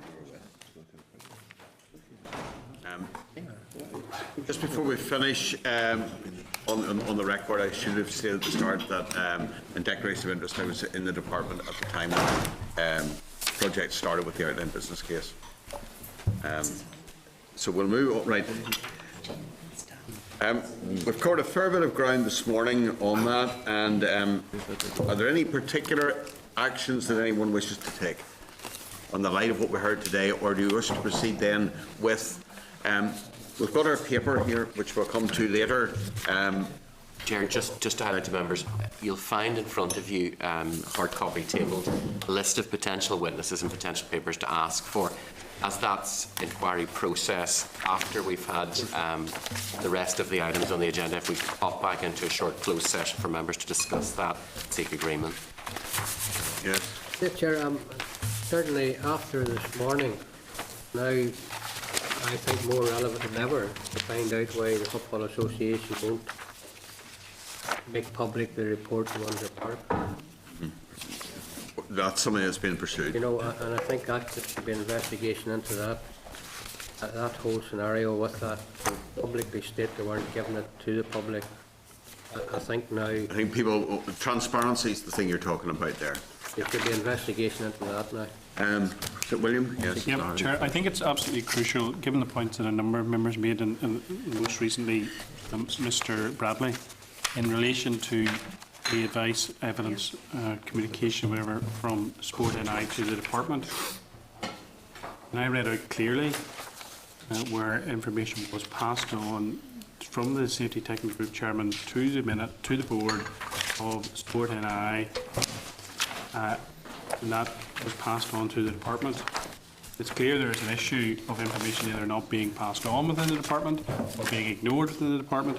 But to be fair to Sport NI and Mr Scott in particular, according to those set of minutes, which are in the public domain, and I assume they go in the public domain after they've been approved. And having served in an arm's length committee, I know that to be the case. That he did make people aware. If they didn't act on it, he made them aware. I'll bring Gordon in a moment. He was going to raise a point there. We're developing a list here, and we'll come to it in due course. We've got paper in front of us with witnesses for the inquiry, also papers that will be sought, and I think in the light of the meeting this morning, there'll be things that we'll want to add to that in the way of getting some additional papers and additional information. So it'll shorten the rest of the year reading all these. Can't say the winter, we're going into the summer, but it will shorten the time anyway with all the reading you're going to be doing. I'm sure everyone will read every single page of them. We'll move on then at this point. Oh, sorry, Gordon, yes. Yeah, just thanks, Chair. I think it was a useful discussion. I think what is important is that we establish for ourselves that the correct procedures were followed in relation to the whole procurement process. I do harp back to that, but I think we need to look at that and whether we need to bring someone from DFP. I'm thinking about the Central Procurement Directive here, whether we should establish ourselves the proper standards, the proper procedures, and I think that's vitally important, because it does seem, and I must say it does seem from what we've heard today even, that there is a real risk here that proper procedures were not followed in relation to the whole procurement process. And, you know, the Minister, at the very end, in reply to Mr Cree, made the point about safety being paramount. My understanding of project design, which has changed somewhat over the years, we talk about integrated project team setup. That's the initial start. Integrated means bringing everyone in, all stakeholders in, and including health and safety. And I think there's a real issue here, Chair. And I know I don't want to go on, I was going on maybe too much earlier, but it is important, I think it's vitally important that we establish the necessary procedures. There is a real problem here where health and safety was an add-on. It wasn't part of the whole project, and it had to be brought in, and the STG made part of that team, and given authority and given their place, these issues would never have occurred. So I think there's a real issue there that needs to be investigated. It's about procedure, it's about standards and the compliance with those standards, or the lack of compliance. There's a number of avenues still to be pursued, like large numbers of avenues still to be pursued. Sir, if I could make one point following on that, I think is very important. The Minister has assured us that safety was part of the original design concept. I put the question there, was it something that came at the end? That was the Belfast City certificate. Really a different story. Design was there at the beginning, so safety and the exiting was there at the beginning, so that we've got to follow that one up. Yeah, thank you. And we'll come back later on to the paper that's in front of us. Brings us on then to the briefing from Health on the Community Resuscitation Strategy. You've got the Clerk's memo at page 15, briefing paper provided by the Department of Health on page 18, copy of the Community Resuscitation Strategy, page 21, and a copy of correspondence to the DCAL Minister regarding defibrillator provision across the DCAL estate. That's at page 63. And we have a number of officials with us this morning. Dr. Margaret Boyle, who's the Senior Medical Officer, Mr. Seamus Campbellson, who's the Policy Lead in Health, and David McManus, the Medical Director in the Northern Ireland Ambulance Service. And members will recall that there was the motion in the Assembly the other day which had with its extended form with the amendment support right across the Assembly. So could I welcome you to the meeting and invite you to make an opening statement? Thank you, Chairman. I think you've already introduced us all, so I won't start with that. Just to say thank you for inviting us here today to provide some briefing on the community resuscitation strategy for Northern Ireland. And I'm just going to give a short presentation, and then we're happy to take questions from the committee. It was in early 2013 when the then Minister for Health, Edwin Poots, asked the Chief Medical Officer to develop a community resuscitation strategy. And that was aimed at coordinating the use of the available resources that were out there and to maximise the number of individuals trained in CPR, with the aim of improving survival for those who suffered an out-of-hospital cardiac arrest. And that strategy was launched in July of last year. And as you've already said, Chairman, we're certainly aware that CPR and the use and the placement of defibrillators in the community is an area that the Assembly has shown an interest in over the last number of years. And of course, there was the debate you referred to earlier this week. CPR, or cardiopulmonary resuscitation, is the act of providing chest compressions and rescue breaths that can help keep a person alive until professional help arrives. A defibrillator, or sometimes referred to an AED, which stands for Automated External Defibrillator, is a portable device that checks the heart rhythm and, if indicated, can deliver a shock to the heart to restore a normal rhythm again. When someone suffers a cardiac arrest outside of hospital, their chances of survival are higher if they receive immediate CPR and treatment using a defibrillator. And each year in Northern Ireland, there are around 1,400 cardiac arrests in the community. And it's estimated that fewer than 10% of those survive to be discharged from hospital. There is good research evidence to show that in parts of the world where there's a high proportion of the population trained to perform CPR, the survival rate for those who suffer an out-of-hospital cardiac arrest is higher than in areas where the proportion of the population trained in CPR is low. And a good example of this is what has happened in Sweden.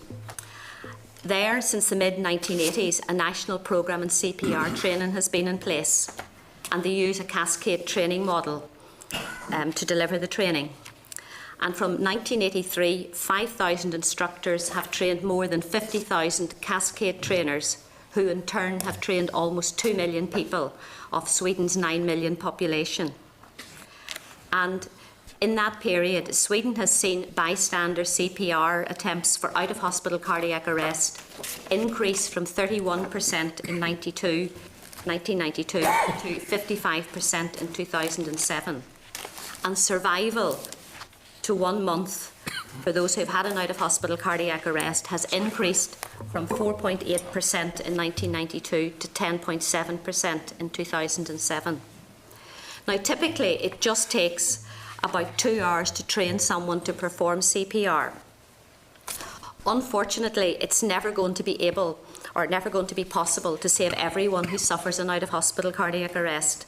But even a modest increase of even between 5 and 10% more people surviving a cardiac arrest, that would mean upwards of 70 to 140 people may survive to be discharged from hospital in Northern Ireland each year. The community resuscitation strategy was developed by a working group chaired by David McManus there, and Seamus and I were both members of that group as well. And it was overseen by a steering group which was chaired by the Chief Medical Officer.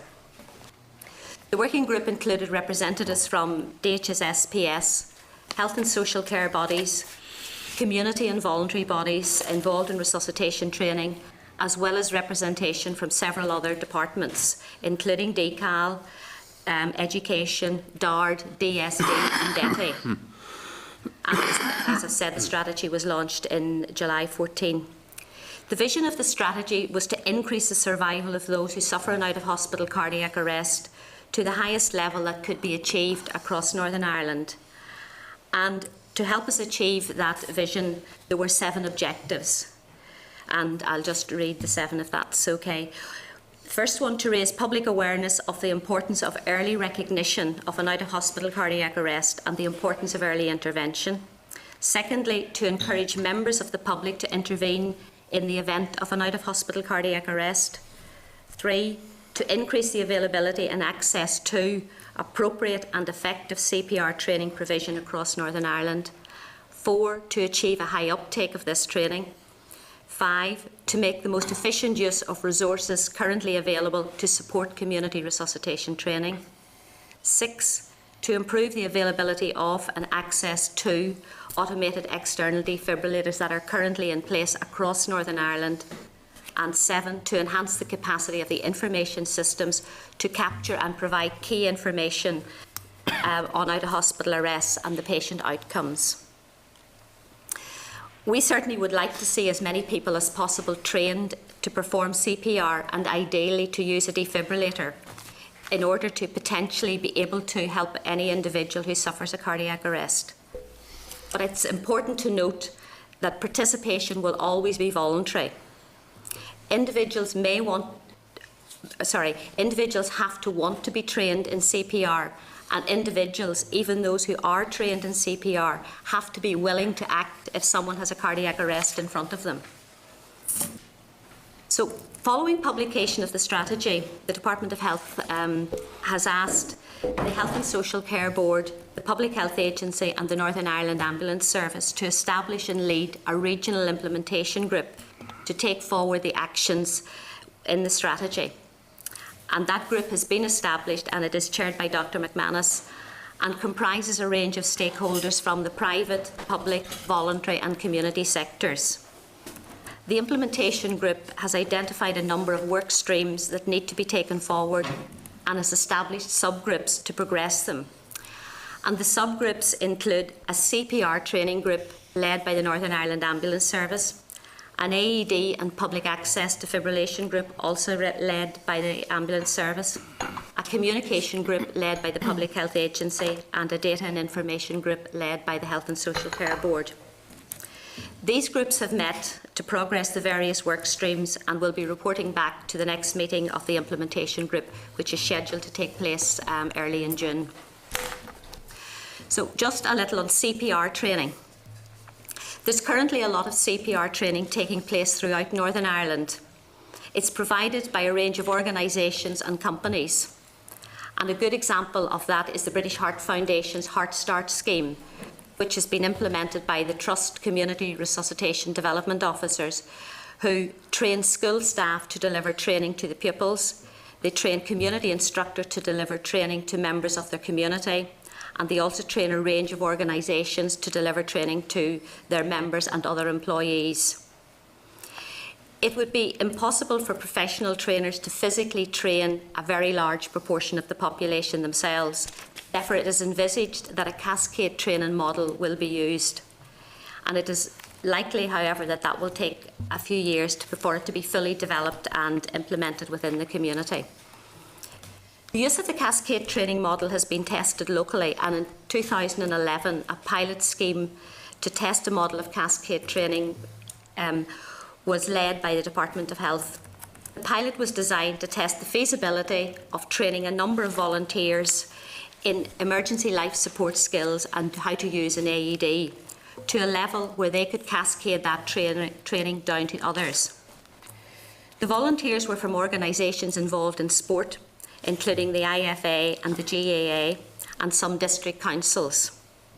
The pilot scheme was completed and evaluated in 2012, and it was concluded that the cascade training was feasible and was a very viable way of increasing the pool of people who can train in emergency life support and who can use an AED in an emergency. Again, the pilot found that for such schemes to work, it was essential that the organisations taking part have commitment from their senior management, and that commitment is communicated down throughout the organisation. With regard to defibrillators, it should be noted that organisations and individuals may purchase a defibrillator. There's no requirement to register the purchase, the possession or the location of the AED. It's thought that there are at least 1,000 AED machines across Northern Ireland, and I think every day we keep hearing about more being purchased by various bodies. Who has an AED, where they are located, who has access to them, who is trained to use them, and if they're regularly maintained is largely unknown. Many of these will be in locations such as schools, which would only be available during working hours, while others are in sports clubs that may only be available when that club is open. DHSSPS has no statutory responsibility to train individuals or organisations that purchase their own defibrillators. The work of the subgroup in AED that I've mentioned will also include the establishment and maintenance of a register of AEDs in Northern Ireland, and providing data for inclusion on such a register will again be voluntary. At this stage, we can't give a definitive view on what information the AED register will include. However, we would envisage as a minimum such a register will include all the locations where those who volunteer to contribute information are located. And there would have to be agreement that it could be accessed in an emergency if someone had nearby had a cardiac arrest. It's anticipated that compiling the register probably will take around 2 years. The working group will rely on others providing them with the necessary data. And it would obviously be extremely helpful if all departments, organisations, etc. could gather information about their own AEDs in order to supply it to the register when established. Work has already been undertaken by the University of Ulster, the British Heart Foundation, Defib for Kids and the Northern Ireland Ambulance Service in the development of an AED mapping system. This is already partly populated, and it has been confirmed that it is possible to overlay this on the mapping system currently in place in ambulance control. We're aware of a number of other suggested initiatives for a mapping system, but again, we're keen to avoid duplication. The mapping system is in effect a practical application of the AED register. And to realise the maximum benefit of an AED, it really needs to be available 24/7 to the general public. But again, this requires the consent of those who have purchased it. And again, there's also issues about making sure that it's protected against damage.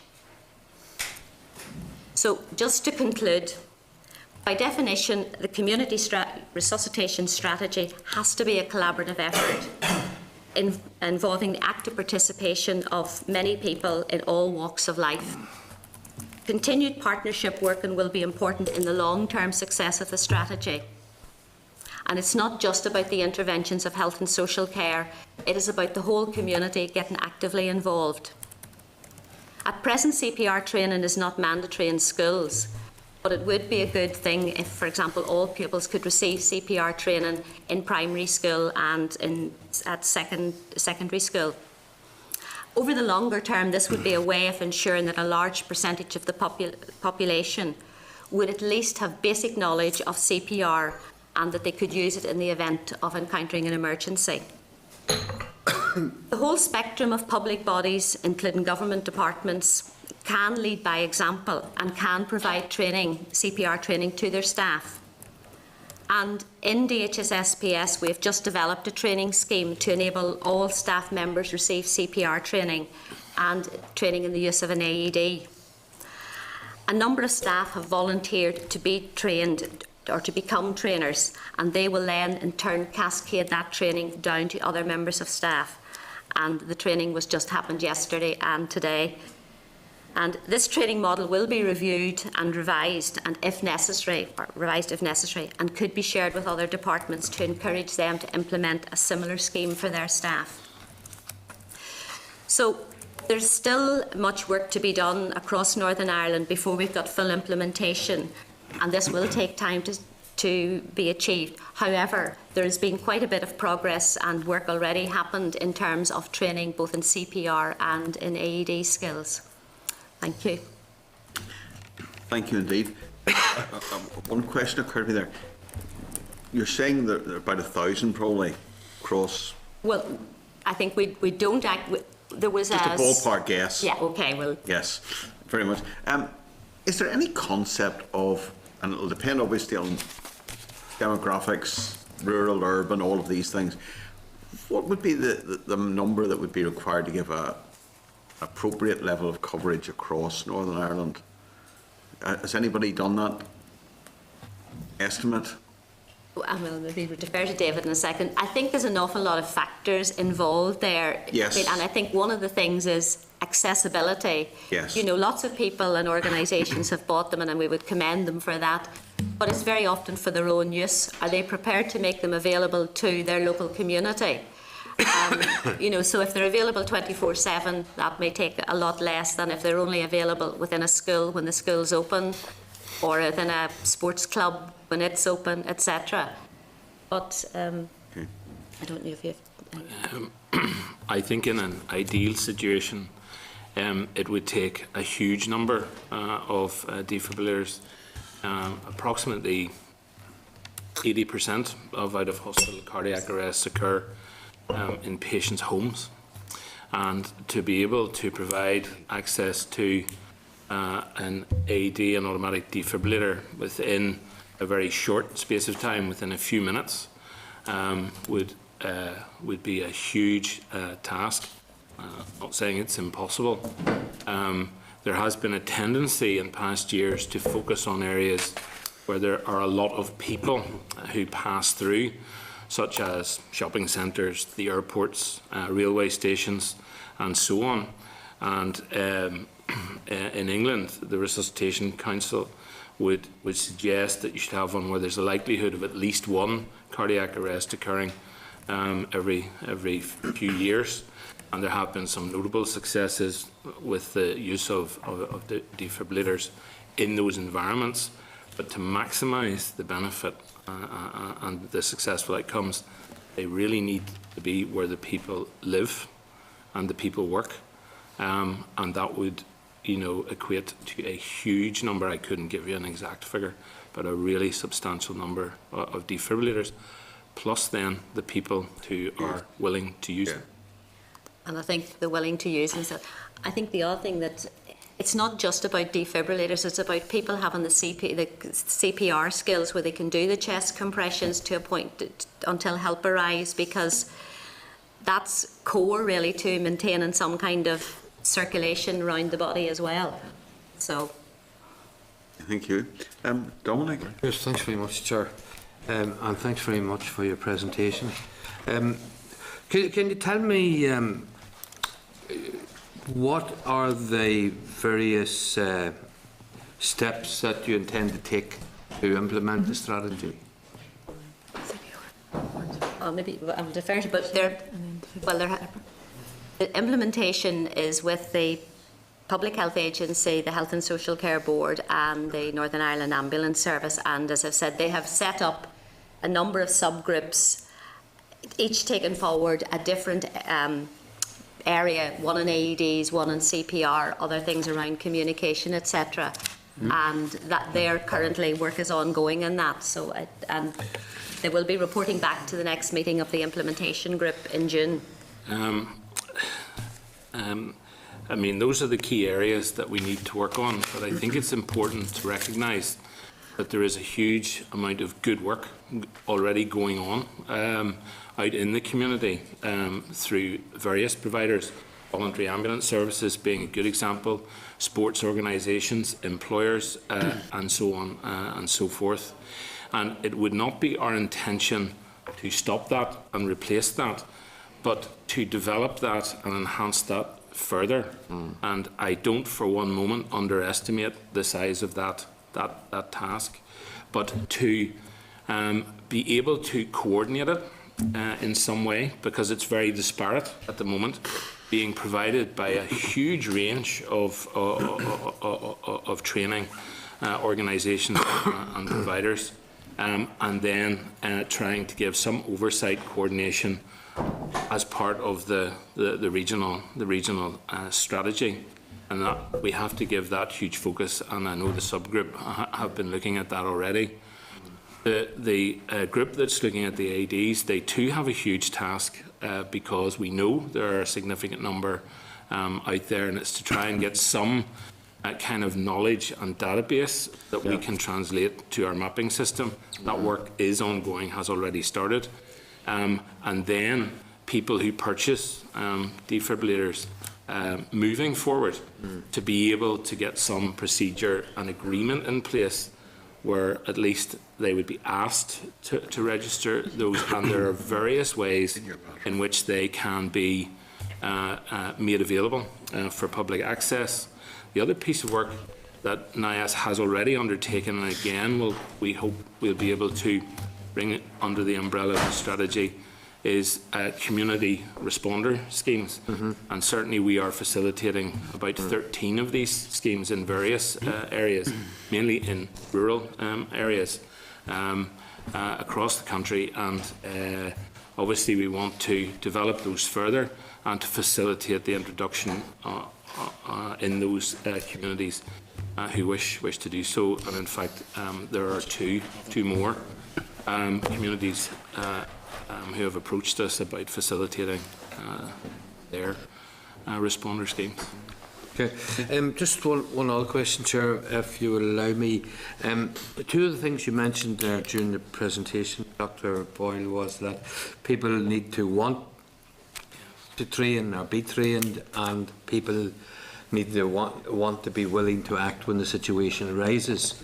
And you know, it just occurred to me that probably in both those cases there's a fear element, because really we're dealing with a life and death situation, and you know, people are unwilling to put themselves into that situation.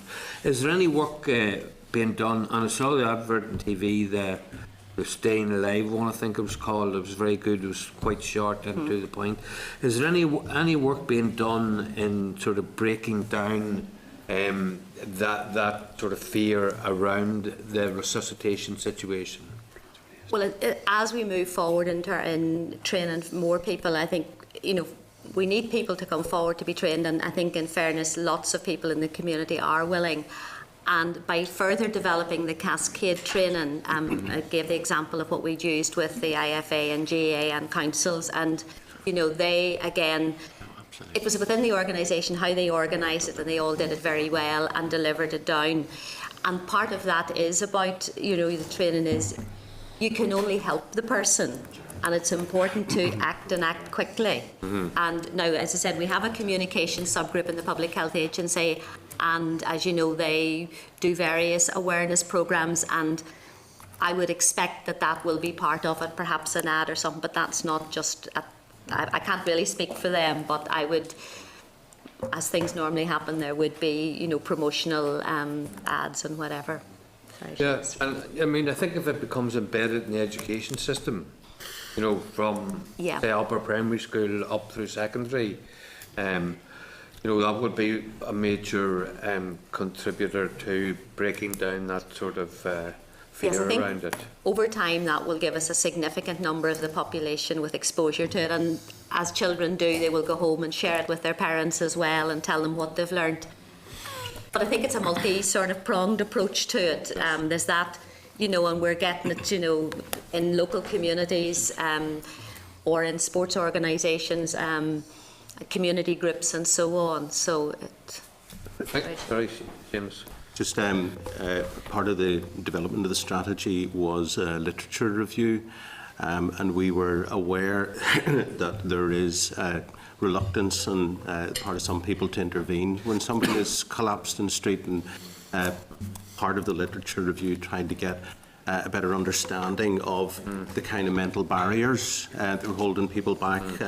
One of them that I think appears to be the most common is a fear of being sued. And you know, we know that there's never been a successful case taken against someone who tried to resuscitate somebody, but we need to get that message out there. Another barrier is, in part of some people, is a fear of catching an infectious disease. So that has to be part of both the communications and the training, is to let people understand that you know, you can't actually, when a person has a cardiac arrest, effectively they're dead, and you can't really harm a dead person by applying CPR. Okay, thanks very much. Okay, Cathal. Thanks, Chair. Thanks, Chair. Thanks, doctors, for the presentation there. And I think it was during the EFABS for Kids presentation that I certainly asked the question about about public access, because defibrillators are grand if you can access them, and if you have trained to CPR. If you haven't got those two ducks in a row, it doesn't mean anything. So was there any consideration given to the type of thing whereby defibs would be available in a public area, perhaps accessible by somebody trained in CPR, say with a key? And I'm thinking maybe just even off the top of my head, things like phone boxes or something of that nature, because I think that might be, if people were sure. I know people don't use phone boxes anymore, but I'm sure there are other things that could be used, other public accessible areas. So what consideration has been given to that? There are a number, I can maybe respond to that. There are a number of ways in which this can be done, and a number of initiatives are already in place for that. Phone boxes is one, where there are several locations where the Red Cross in particular have been working with BT, and when they decommission a phone box, they leave the phone box, and the Red Cross then with community responder groups will put it's green and white on the sides of the phone box to show that there's a defibrillator inside. And the important thing is that we in ambulance control know that, so that when we get a 999 call for someone who has collapsed and potentially suffered a cardiac arrest, our mapping system will automatically locate where that call is and will show us clearly on the mapping screen that there is a defibrillator there. Now, starting CPR is important, and the staff in ambulance control will take a caller who is not experienced or trained in CPR through CPR and talk them through how they can do that, and then also direct, if there's someone else there, them to the defibrillator. The other way of doing it is to put it in public places, in buildings that are accessible, ideally 24/7, in hotels, shops, and sporting clubs and so on. The other way of doing it is to put them in cabinets on the wall, and I can think of one initiative where in the village hall there is a container which we have the key code for, and when someone makes the 999 call to us, we can give them the key code. And there is another type of container that has a SIM card inside it, where we can actually open the door remotely by phoning the box that has the defib in it. So there are a number of these initiatives, and we wouldn't say that we prefer one above the other. We would welcome them all. Whatever works in a particular location, we would support. But the key to this is, as you've alluded to, is recognising that this is potentially a cardiac arrest, starting CPR and getting the defibrillator there to the person with the absolute minimum of delay. And again, they're very straightforward to use, but I know that. But other people don't know. And again, by making the 999 phone call, not only can we, on the telephone, direct people to the location of a defibrillator, but we can also tell them how to operate it through the telephone. The key is the link with ambulance control whenever the 999 call is made. If we know that there is a defibrillator, for example, in the local supermarket or whatever, we have the possibility, if people are willing to allow us to do it, when we get a call to a particular location, if we know there is a defibrillator, for example, in the shop around the corner, we can phone that shop and say, someone has collapsed just around the corner. Is it, can you take your defibrillator and respond and provide that? Yeah, and I know that the provision of defibrillators in my own county Derry, that the GAA were very much pioneers in that, and that every club does have a defibrillator. And the club I belong to myself, we happen to have one of our senior officers is also a paramedic, so he actually services it every so often. But I know that perhaps doesn't happen maybe elsewhere where we have defibs. So is there an issue there about pad replacement and battery replacement and all the rest? That everything is fit for purpose, where it is in place as well? Was that part of the strategy? Yes, very much so. And this is a very key component. People who are very well motivated and want to do their best for their family, their community, their participants in their sport, often buy the defibrillators and they put them somewhere, not always where they're easily accessible. So that's an element of it, but the other is they need maintained. The devices are quite clever, and like smoke alarms, they will tell you when they need serviced and when they need their batteries changed. Pad replacement is very important, and this is key because when a defibrillator is purchased, the providers will offer that service, but we know that that is not always taken up, or the owners are contacted to do that. And we did have an incident recently, and thankfully one of our rapid response vehicles was very close by and we were able to respond in 2 to 3 minutes while the caller was talked through doing CPR. A defibrillator was brought to the scene and the battery was completely flat and it wouldn't work.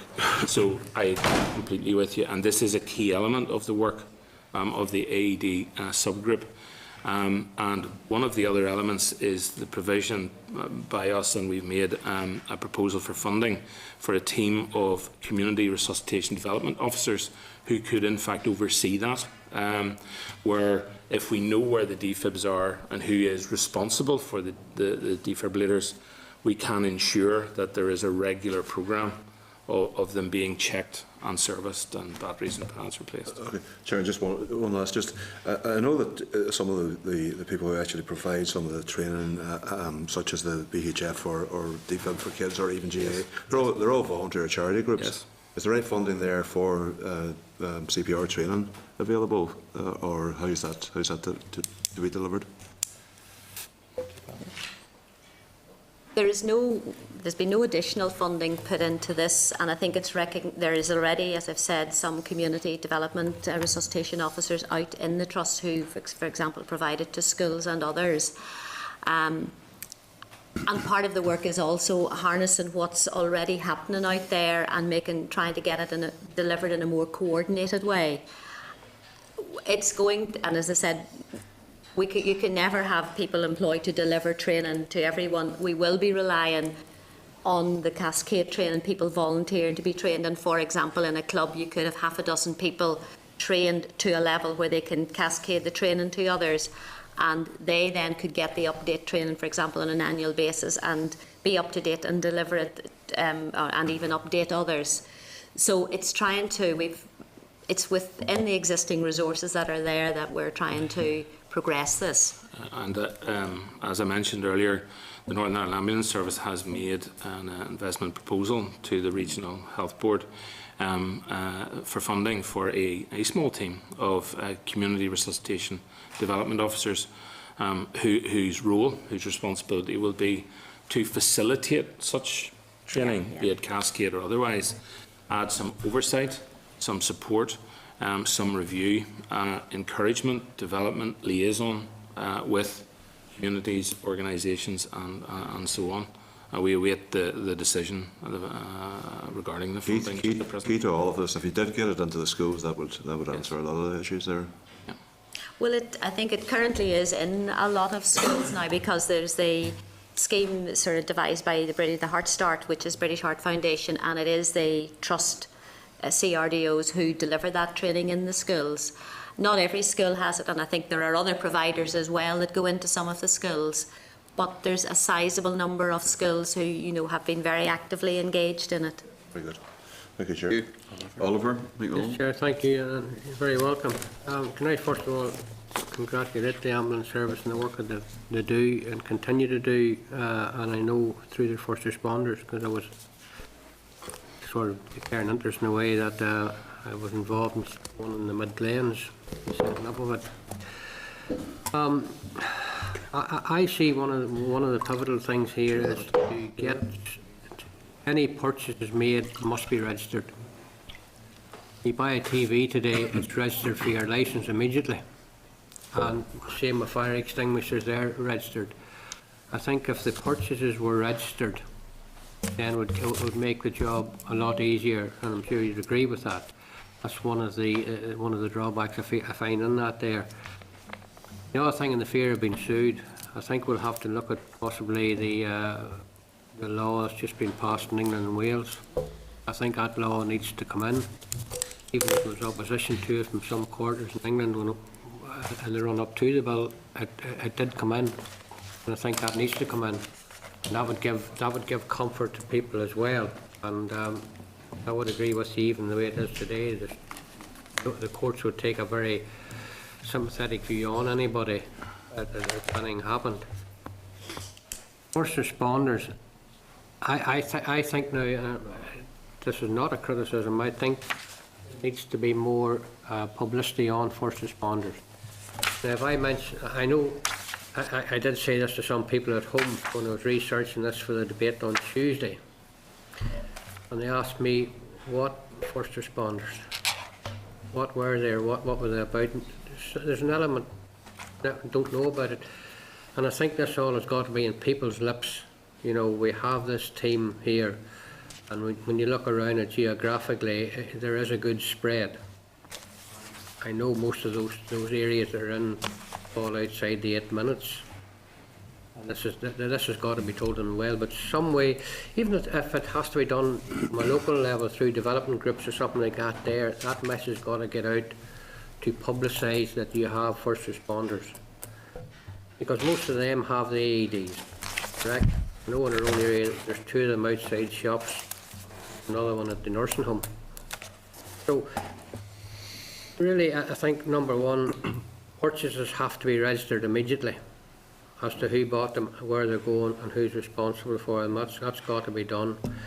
And secondly, I do think that more publicity around it, and I do think the public will get behind it. Like as Cathal said there, my own GA club at home trained up on it, etc., because we had, unfortunately, one of our members died a few years ago because of that, before any defibrillators were there. So all of that there, and once again, congratulations to you, because you do a wonderful job, and there is a lot of work in it, and I don't think people appreciate the work that you do in getting schemes like this up. And certainly if I can be of any help at all in my own area, please contact me. Thanks, Chair. Gordon Dunn. Thanks, Chair, and thank you very much for coming in today. I think most of the issues have been covered. How much does a DFib cost, approximately? There is a huge range in price.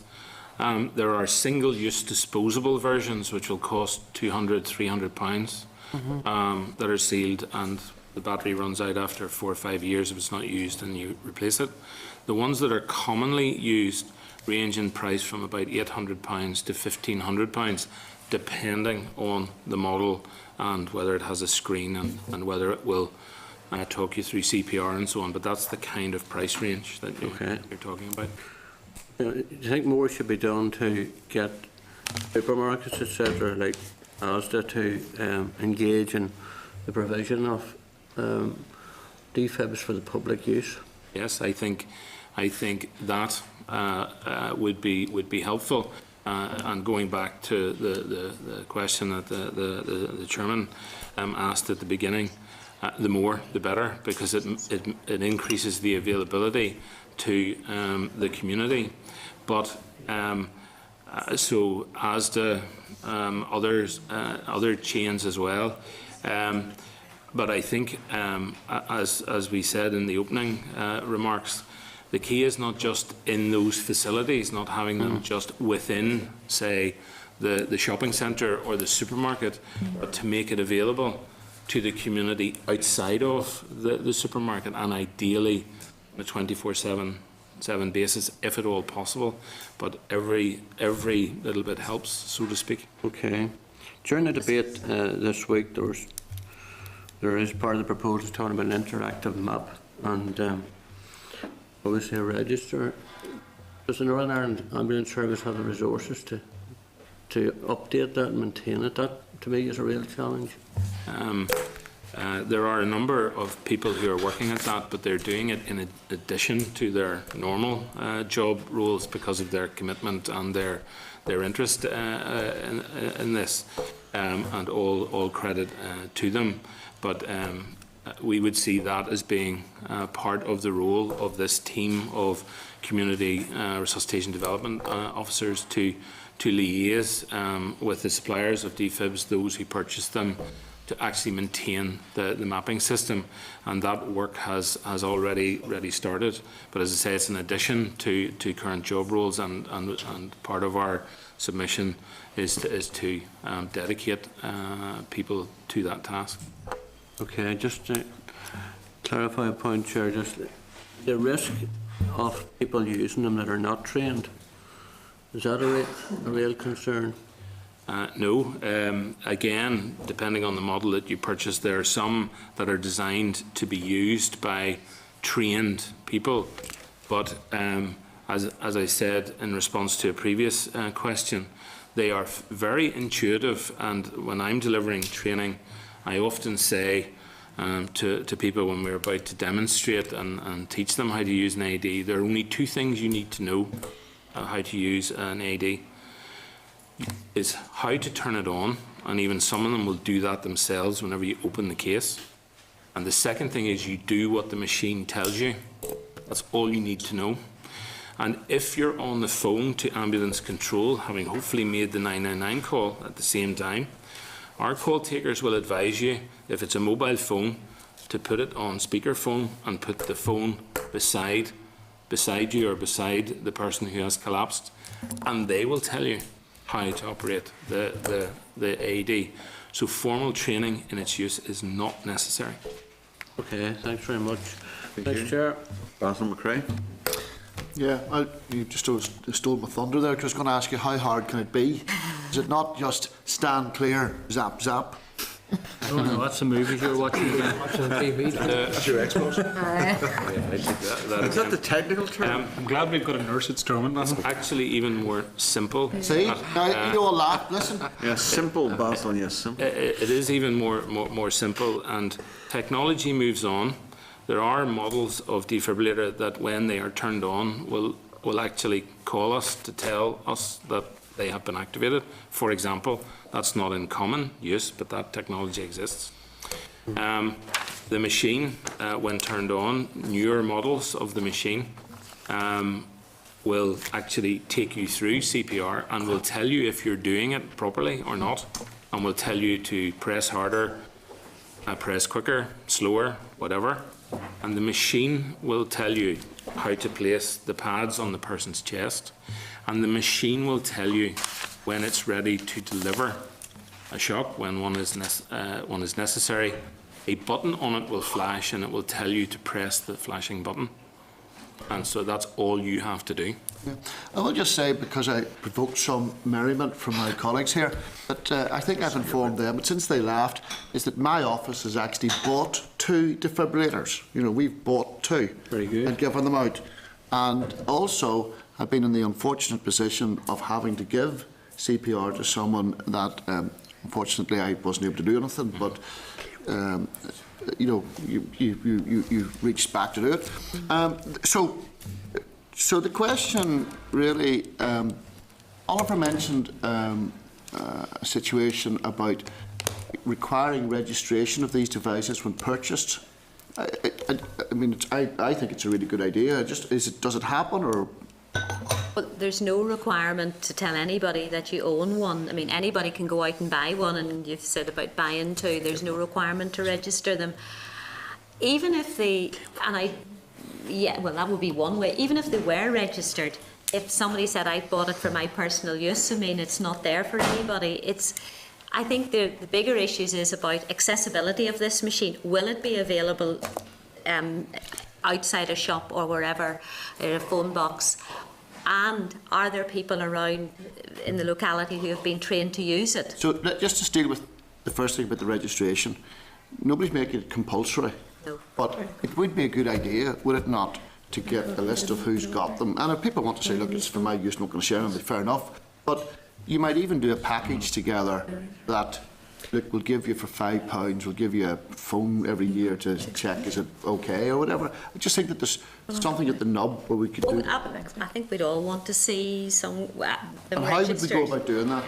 Well, we have engaged with the main suppliers of the ADs here. They're Hartsign and well, there's Hartsign who actually manufacture defibrillators locally, and there are other companies such as Cardiac Services and Medilink and so on, and there are other suppliers, and the voluntary ambulance services, Red Cross, St John Ambulance and so on, will supply the automatic defibrillators, and we have engaged with them to do just that. To encourage them to ask those who are purchasing the devices to register them with us. And I know that there have been a number of contacts from those suppliers to inform us that they have sold a device to a shop or a building or a sports club, and then we can put it on our system. One area that we have some difficulty with is you can buy these online, and that happens, and we don't know. We really are at the mercy of the people who purchase so them. there's a couple of quick questions to ask, just because we've been around it, because I did have the experience of buying, so after our previous discussions in the committee, I said, I went to the Assembly and said, I'd like to buy one for my constituency office, because it's sort of open. And they told me, oh, you can't do that. Insurance. It's not an issue. You know, insurance. So I just think if you were looking at public buildings, I know we do have them here, but I'm talking about constituency offices, which are pretty centrally placed.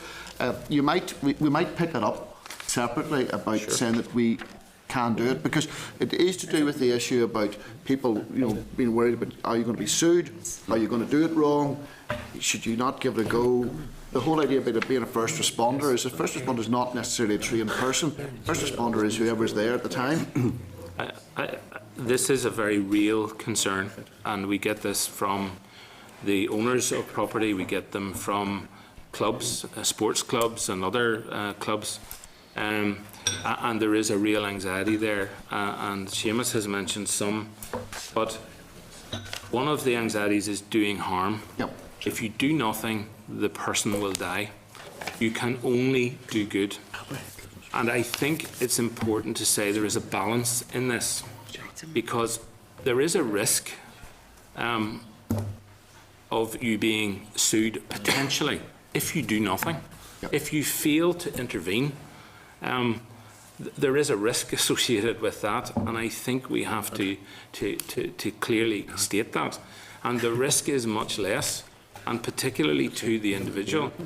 Now, over half of the incidents of out-of-hospital cardiac arrest that we as the Northern Ireland Ambulance Service attend, the person's condition has deteriorated to a point where we have no chance of successfully resuscitating them. And the reason for that is no intervention prior to our arrival. Can I just ask you a very quick question, just because you give me some good... How many numbers are you talking about cardiac arrests in a year, or, that you would deal with? Circa? 1,500, that sort of number. 1,500, and half of those, you said, It's already too late. One last thing that I would like to pick up, so I'll ask you 2 questions. You mentioned, David, about if we were trying to get universal coverage, there was like huge numbers involved. If you just didn't quite catch it when you started, how many do we need and what could we like to do? And the second thing that I would ask you for is, it was not known to me that you could get a range of defibrillators. So we raised, I have to say my office raised £2,000 and bought 2. Yes. Had we known we could get one-off use ones for £200, we might have bought 10 of those. And I think there is an issue about getting it to an accept. You think it is. If you're a sporting association, of course you should maybe go and spend £1,000. But for civic duty type things, maybe £200 is acceptable, and you check it up every few years about the battery? We would tend to favour the single-use ones for individual use, if I can put it that way, and the more expensive models, which are much more robust. So even if you were just to do an information thing to come back, Yes. I think that would be useful. I mean, I'd certainly be happy to go and spend a couple of £100. You just think about, you know, for as an individual, it's a small thing. For £1,000, you'd need to go, do I really know what I'm doing here? And it just, there's barriers. And so if you were able to consider, as part of your initiative, a way of informing people, this is the ranges available, I think that would be helpful. So just to finish up then, the numbers that you were saying for, if we were trying to get proper coverage were what? I don't know the absolute number, but it would be a very significant number, well into thousands ideally.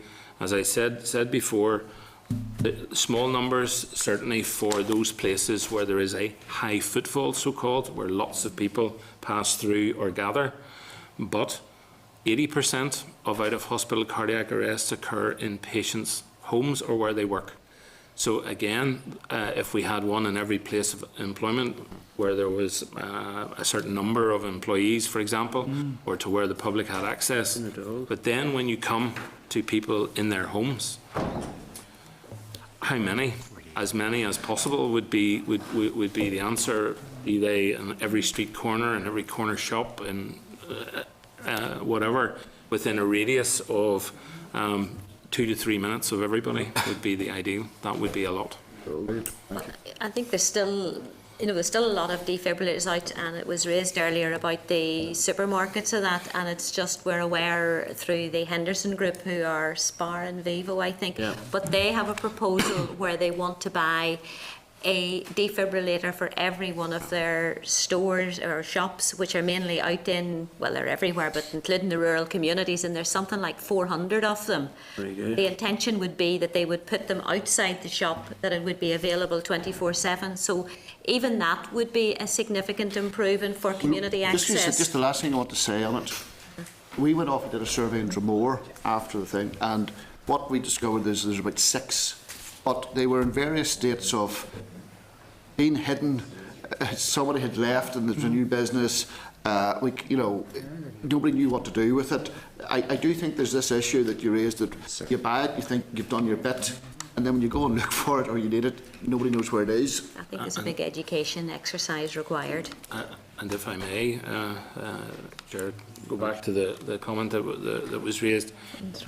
Communities and the community first responder schemes do have a very valuable role in this, that in the presence of limited numbers of devices, to have people within a community who we alert by automatic pager when we get a call, who are willing to respond within that community, is a way of maximising the benefit and the outcomes from an otherwise limited number of resources, the defibrillator devices, and they have a very key role to play as well.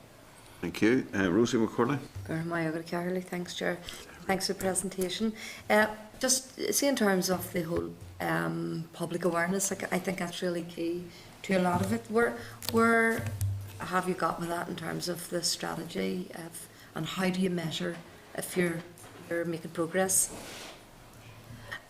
As I said, one of the subgroups that has been established will be looking at communication, and part of that will be the raising of awareness. Other measures that, further on that you might want to look at is how many people are willing within different communities to be trained to a level where they will cascade it on to others. And again, that's something we want to have in place, is some kind of just collecting some information on the number of people who are being trained within communities. Now, again, we rely on them to feed back the information, but I think those that are actively involved are generally very good at feeding that information back. So it's about the uptake of the training, and how many, for example, will have been trained, and we'll probably try and look at it on an annual basis at what's been happening, and over time would expect most of the population would at least have had the opportunity. Not everyone may want to take it up. There is something about maintaining expertise or just familiarity, and although you would want them to have the hands-on practice of doing CPR and even seeing an AED and how it might be used, we now know that there are various apps and other things there that people, and YouTube videos that people can go in and just look at, see how it's done I think, and if you, that's okay once you've had the practical exposure to it, and then. But if you can't, and you certainly couldn't give everyone an update training on an annual basis, but we will be trying to get some feedback on the numbers who have come forward. And if I may, we have altered our patient documentation to record interventions by bystanders, and so we would be hopefully looking for increased numbers of calls that we respond to where bystander CPR, bystander defibrillation is taking place. And we were talking earlier on about schools. I mean, it's really important that school pupils are trained, but that's obviously, it's up to the school then. It's not mandatory. But what's the uptick been like, or what's the increase in awareness? I don't have and those are figures that are collected, but it's several thousand. I think it's in the region of 30,000 in a year have been trained. It's several hundred schools at the It minute, is, as far as I am it's aware. quite big numbers. That's the scale. And But we have invited the Department of Education to join our implementation group and join us in that work as well. Just the last bit, the DFib for Kids campaign, has that got a particular role Yes. in the strategy? And they're in fact represented on our subgroups. And we work with them along with British Heart Foundation and University of Ulster in terms of the development of the mapping system, so they're very much involved. Thank you. I just want to commend you on the work you're doing. It's excellent. Okay. Thank you. Thank you very much indeed. Thank you. Been very informative and very supportive of the work, and sure we'll follow up on some of the points that have been raised. Thank you very much. Thank you. Okay. Thank you.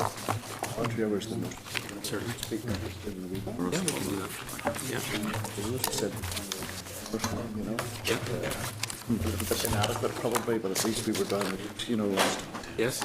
No, I'd be happy to follow up on that. Yes. I have an assistant director who's very involved in this, and I'll actually get him to We're just amateurs, we're just. It really is very important. Brilliant. Thanks very much. Okay, thank you. Bye-bye. Thank you. Bye-bye. Yes. Can I propose we write to the executive or whoever and supporting the motion that was there in the Assembly on Tuesday? The Assembly back calling all departments to register for defibrillators and their ambulance bodies. That you support that? Members content to do that? Because one of the things we don't want to have it is I think everybody did say it's ticking a box. This must go on. Can I just extend that as we're happy to support it, but I would like, because I've mentioned to you about I would like the Assembly, whether it's the Assembly Commission or whatever's the appropriate body, to be included in that letter. Because they told me I couldn't have one because of the insurance liability, whatever. And clearly it isn't. You was the liability. That's a different matter. Yes, Rose? Could I ask, Chair, can we explore the possibility that we, as a committee, get trained in CPR and the use of defibrillators? So, provide an example and. It's the sort of thing where, rather than as a committee, I mean, if there's going to be training, it should really be for all. Just about setting up an initiative. Yeah. I think So we already asked about this for the through the Politics Plus scheme, and they said they had no capability to offer that. And then when we spoke to our training team here, they said that members' training was different from staff training. But we did look into this issue before, but we can. Could we take a look at it in the light of all this? Could we ask the ambulance service? Well, yes, we can do that. Chair, the point I missed there part of the presentation, but the salient point there is people in Northern Ireland now are frightened. So rather like the same organisations and volunteering to help with them. People in Northern Ireland are frightened around these issues because they are frightened of being sued, and Margaret made that point. That in terms of the legislation. I do think, and people are not entirely aware of their rights around these issues, and she made it clear that and also Dr McManus around reply to Mr McRae in relation to his office. However, I do think there is something needs to be done about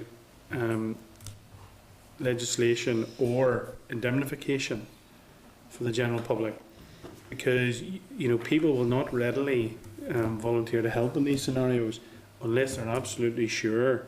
It's a sad reflection on society. It's no criticism of individuals or the society in collective, but it's something which has evolved, given not least around media and press reports about issues. And I do think that more work needs to be done by government, not just the Northern Ireland government, but government widely in the UK, about trying to ensure that people actually, will look at things from a benevolent and community spirit and not walk away from helping other people. Yeah. Would members be agreeable? There were about 4 different suggestions there about a letter, about training, about the issue of legislation, stroke indemnification and so on, and I can't remember what Basil's one was, writing to the Assembly Commission. If I ask Peter to pull those together in a single thing for us for next week, rather than us go off on that, and then we sort of half-baked, we get those pulled together for next week and bring it back as a series of very specific things. Yeah. Thank you. If we're here, that is. Yes. Moving on. You'll be here. Matters arising, you have the correspondence tracker, which is at page 67, and we're outstanding there. The defibrillators, then European involvement, so on. Okay. What about the churches and the defibs? Any and progress? that's still waiting. We've now discovered some internal misdirection of mail. Right. Doesn't help. One of those ones where it's been forwarded onto the wrong place and the wrong person got it, and now they're sending it back in. But we do have one church, with the Church of Ireland, that's responded, indicating what they do. We were kind of trying to hold on, so we could do a table. Right. But what we might do is bring back those individual responses. But we now know where all the correspondence has gone, and it should now work. Okay. Thank you. Thank you. Then referring members to page 11 of tabled papers. Take a look at that. Put that.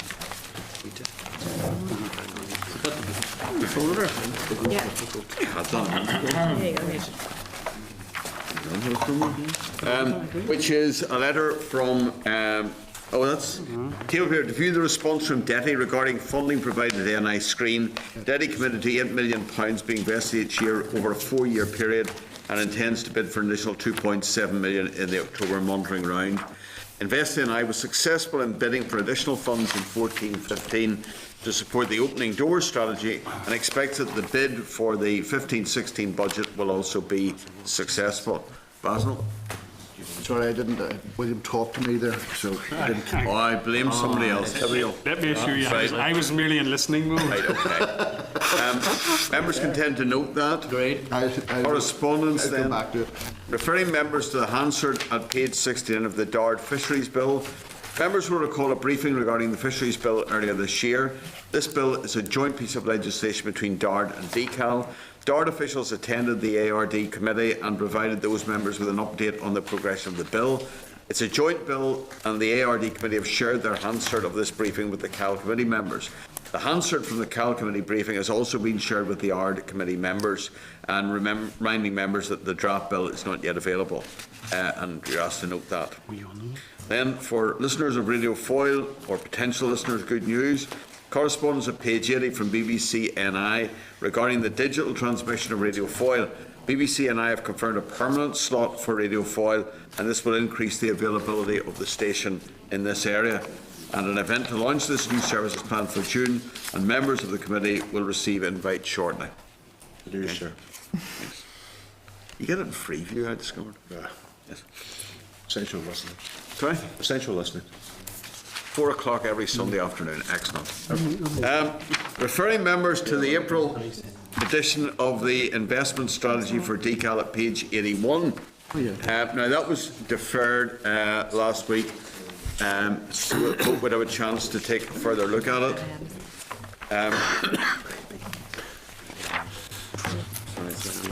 It starts on this. Yes, that's what. And we have in there the regional stadia.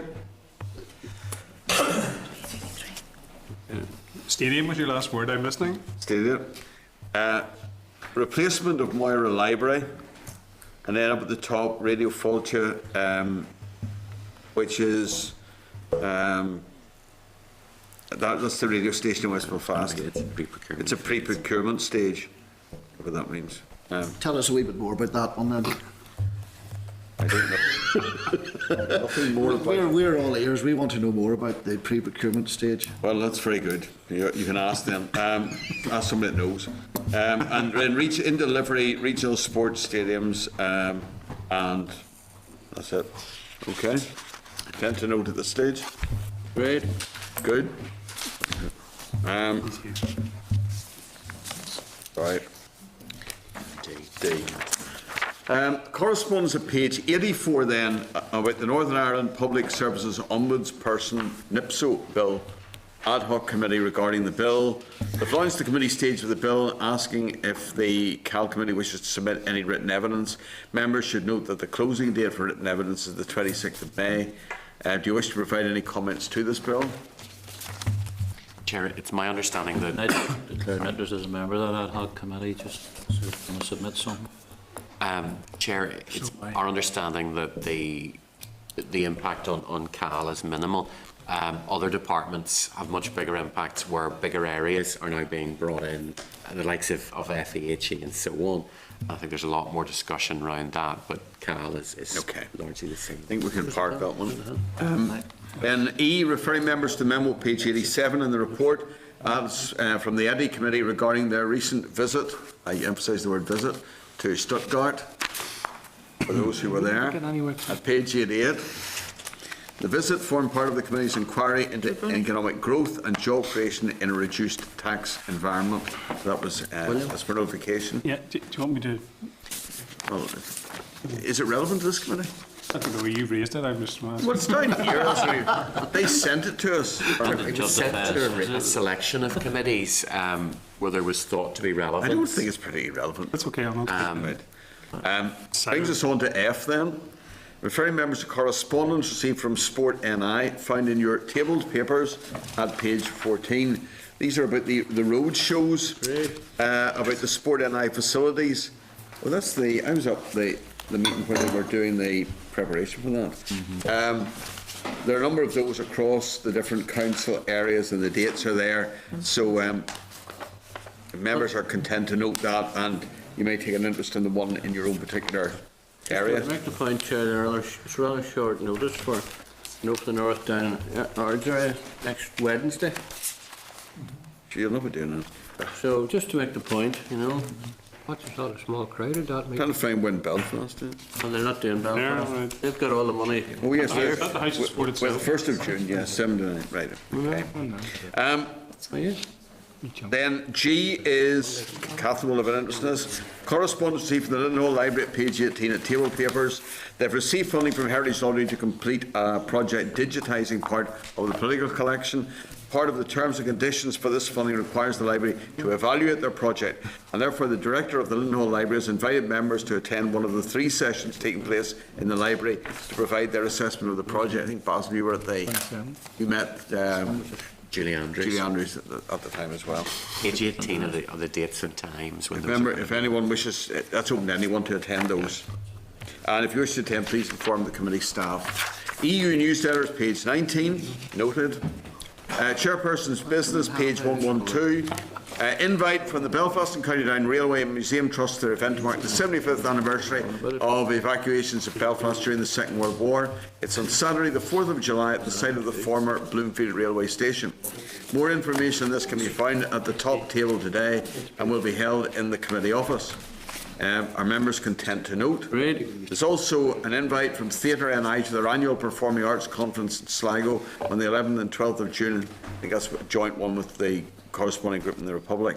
More information can be found at the top table today and will be held in the committee office, and our members can tend to note that. Can I also just quickly say, members will have found in their pigeonhole a little envelope from the Ulster Orchestra. Oh, yeah.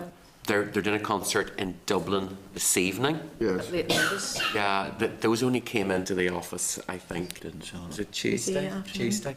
So we got them round as fast as we could, but it was quite late notice. But just so if members didn't get that, it should still be in your pigeonhole somewhere. Would he suggest that their management structures that we talked about were in a better place, does it? Or an afterthought. At least it was before the event. Yes. Well, that's promising, yes, that's helpful. Okay, forward work programme is page 115, Clark. Just very quickly, reminding members of the additional meeting on Tuesday the 2nd of June for June monitoring. Members will recall that we're going to have that at 12:30. I appreciate now, with ad hocs going simultaneously, we're in a complicated stage. There just was nowhere else to get a room at that. Just run that. So when are we getting excited to monitor? Tuesday, June the 2nd, 12:30. We're going to do an additional meeting on June monitoring, and that's going to be in 21. And will we have? Can I ask, Clark? Are we going to get details in advance? Yes, of what we've been told that. The department suggested the date so that they would have as final a paper as possible, because it goes to DFP on the 4th, the Thursday. So that was why we wanted it to be before the Thursday, because the papers would then effectively have been going immediately.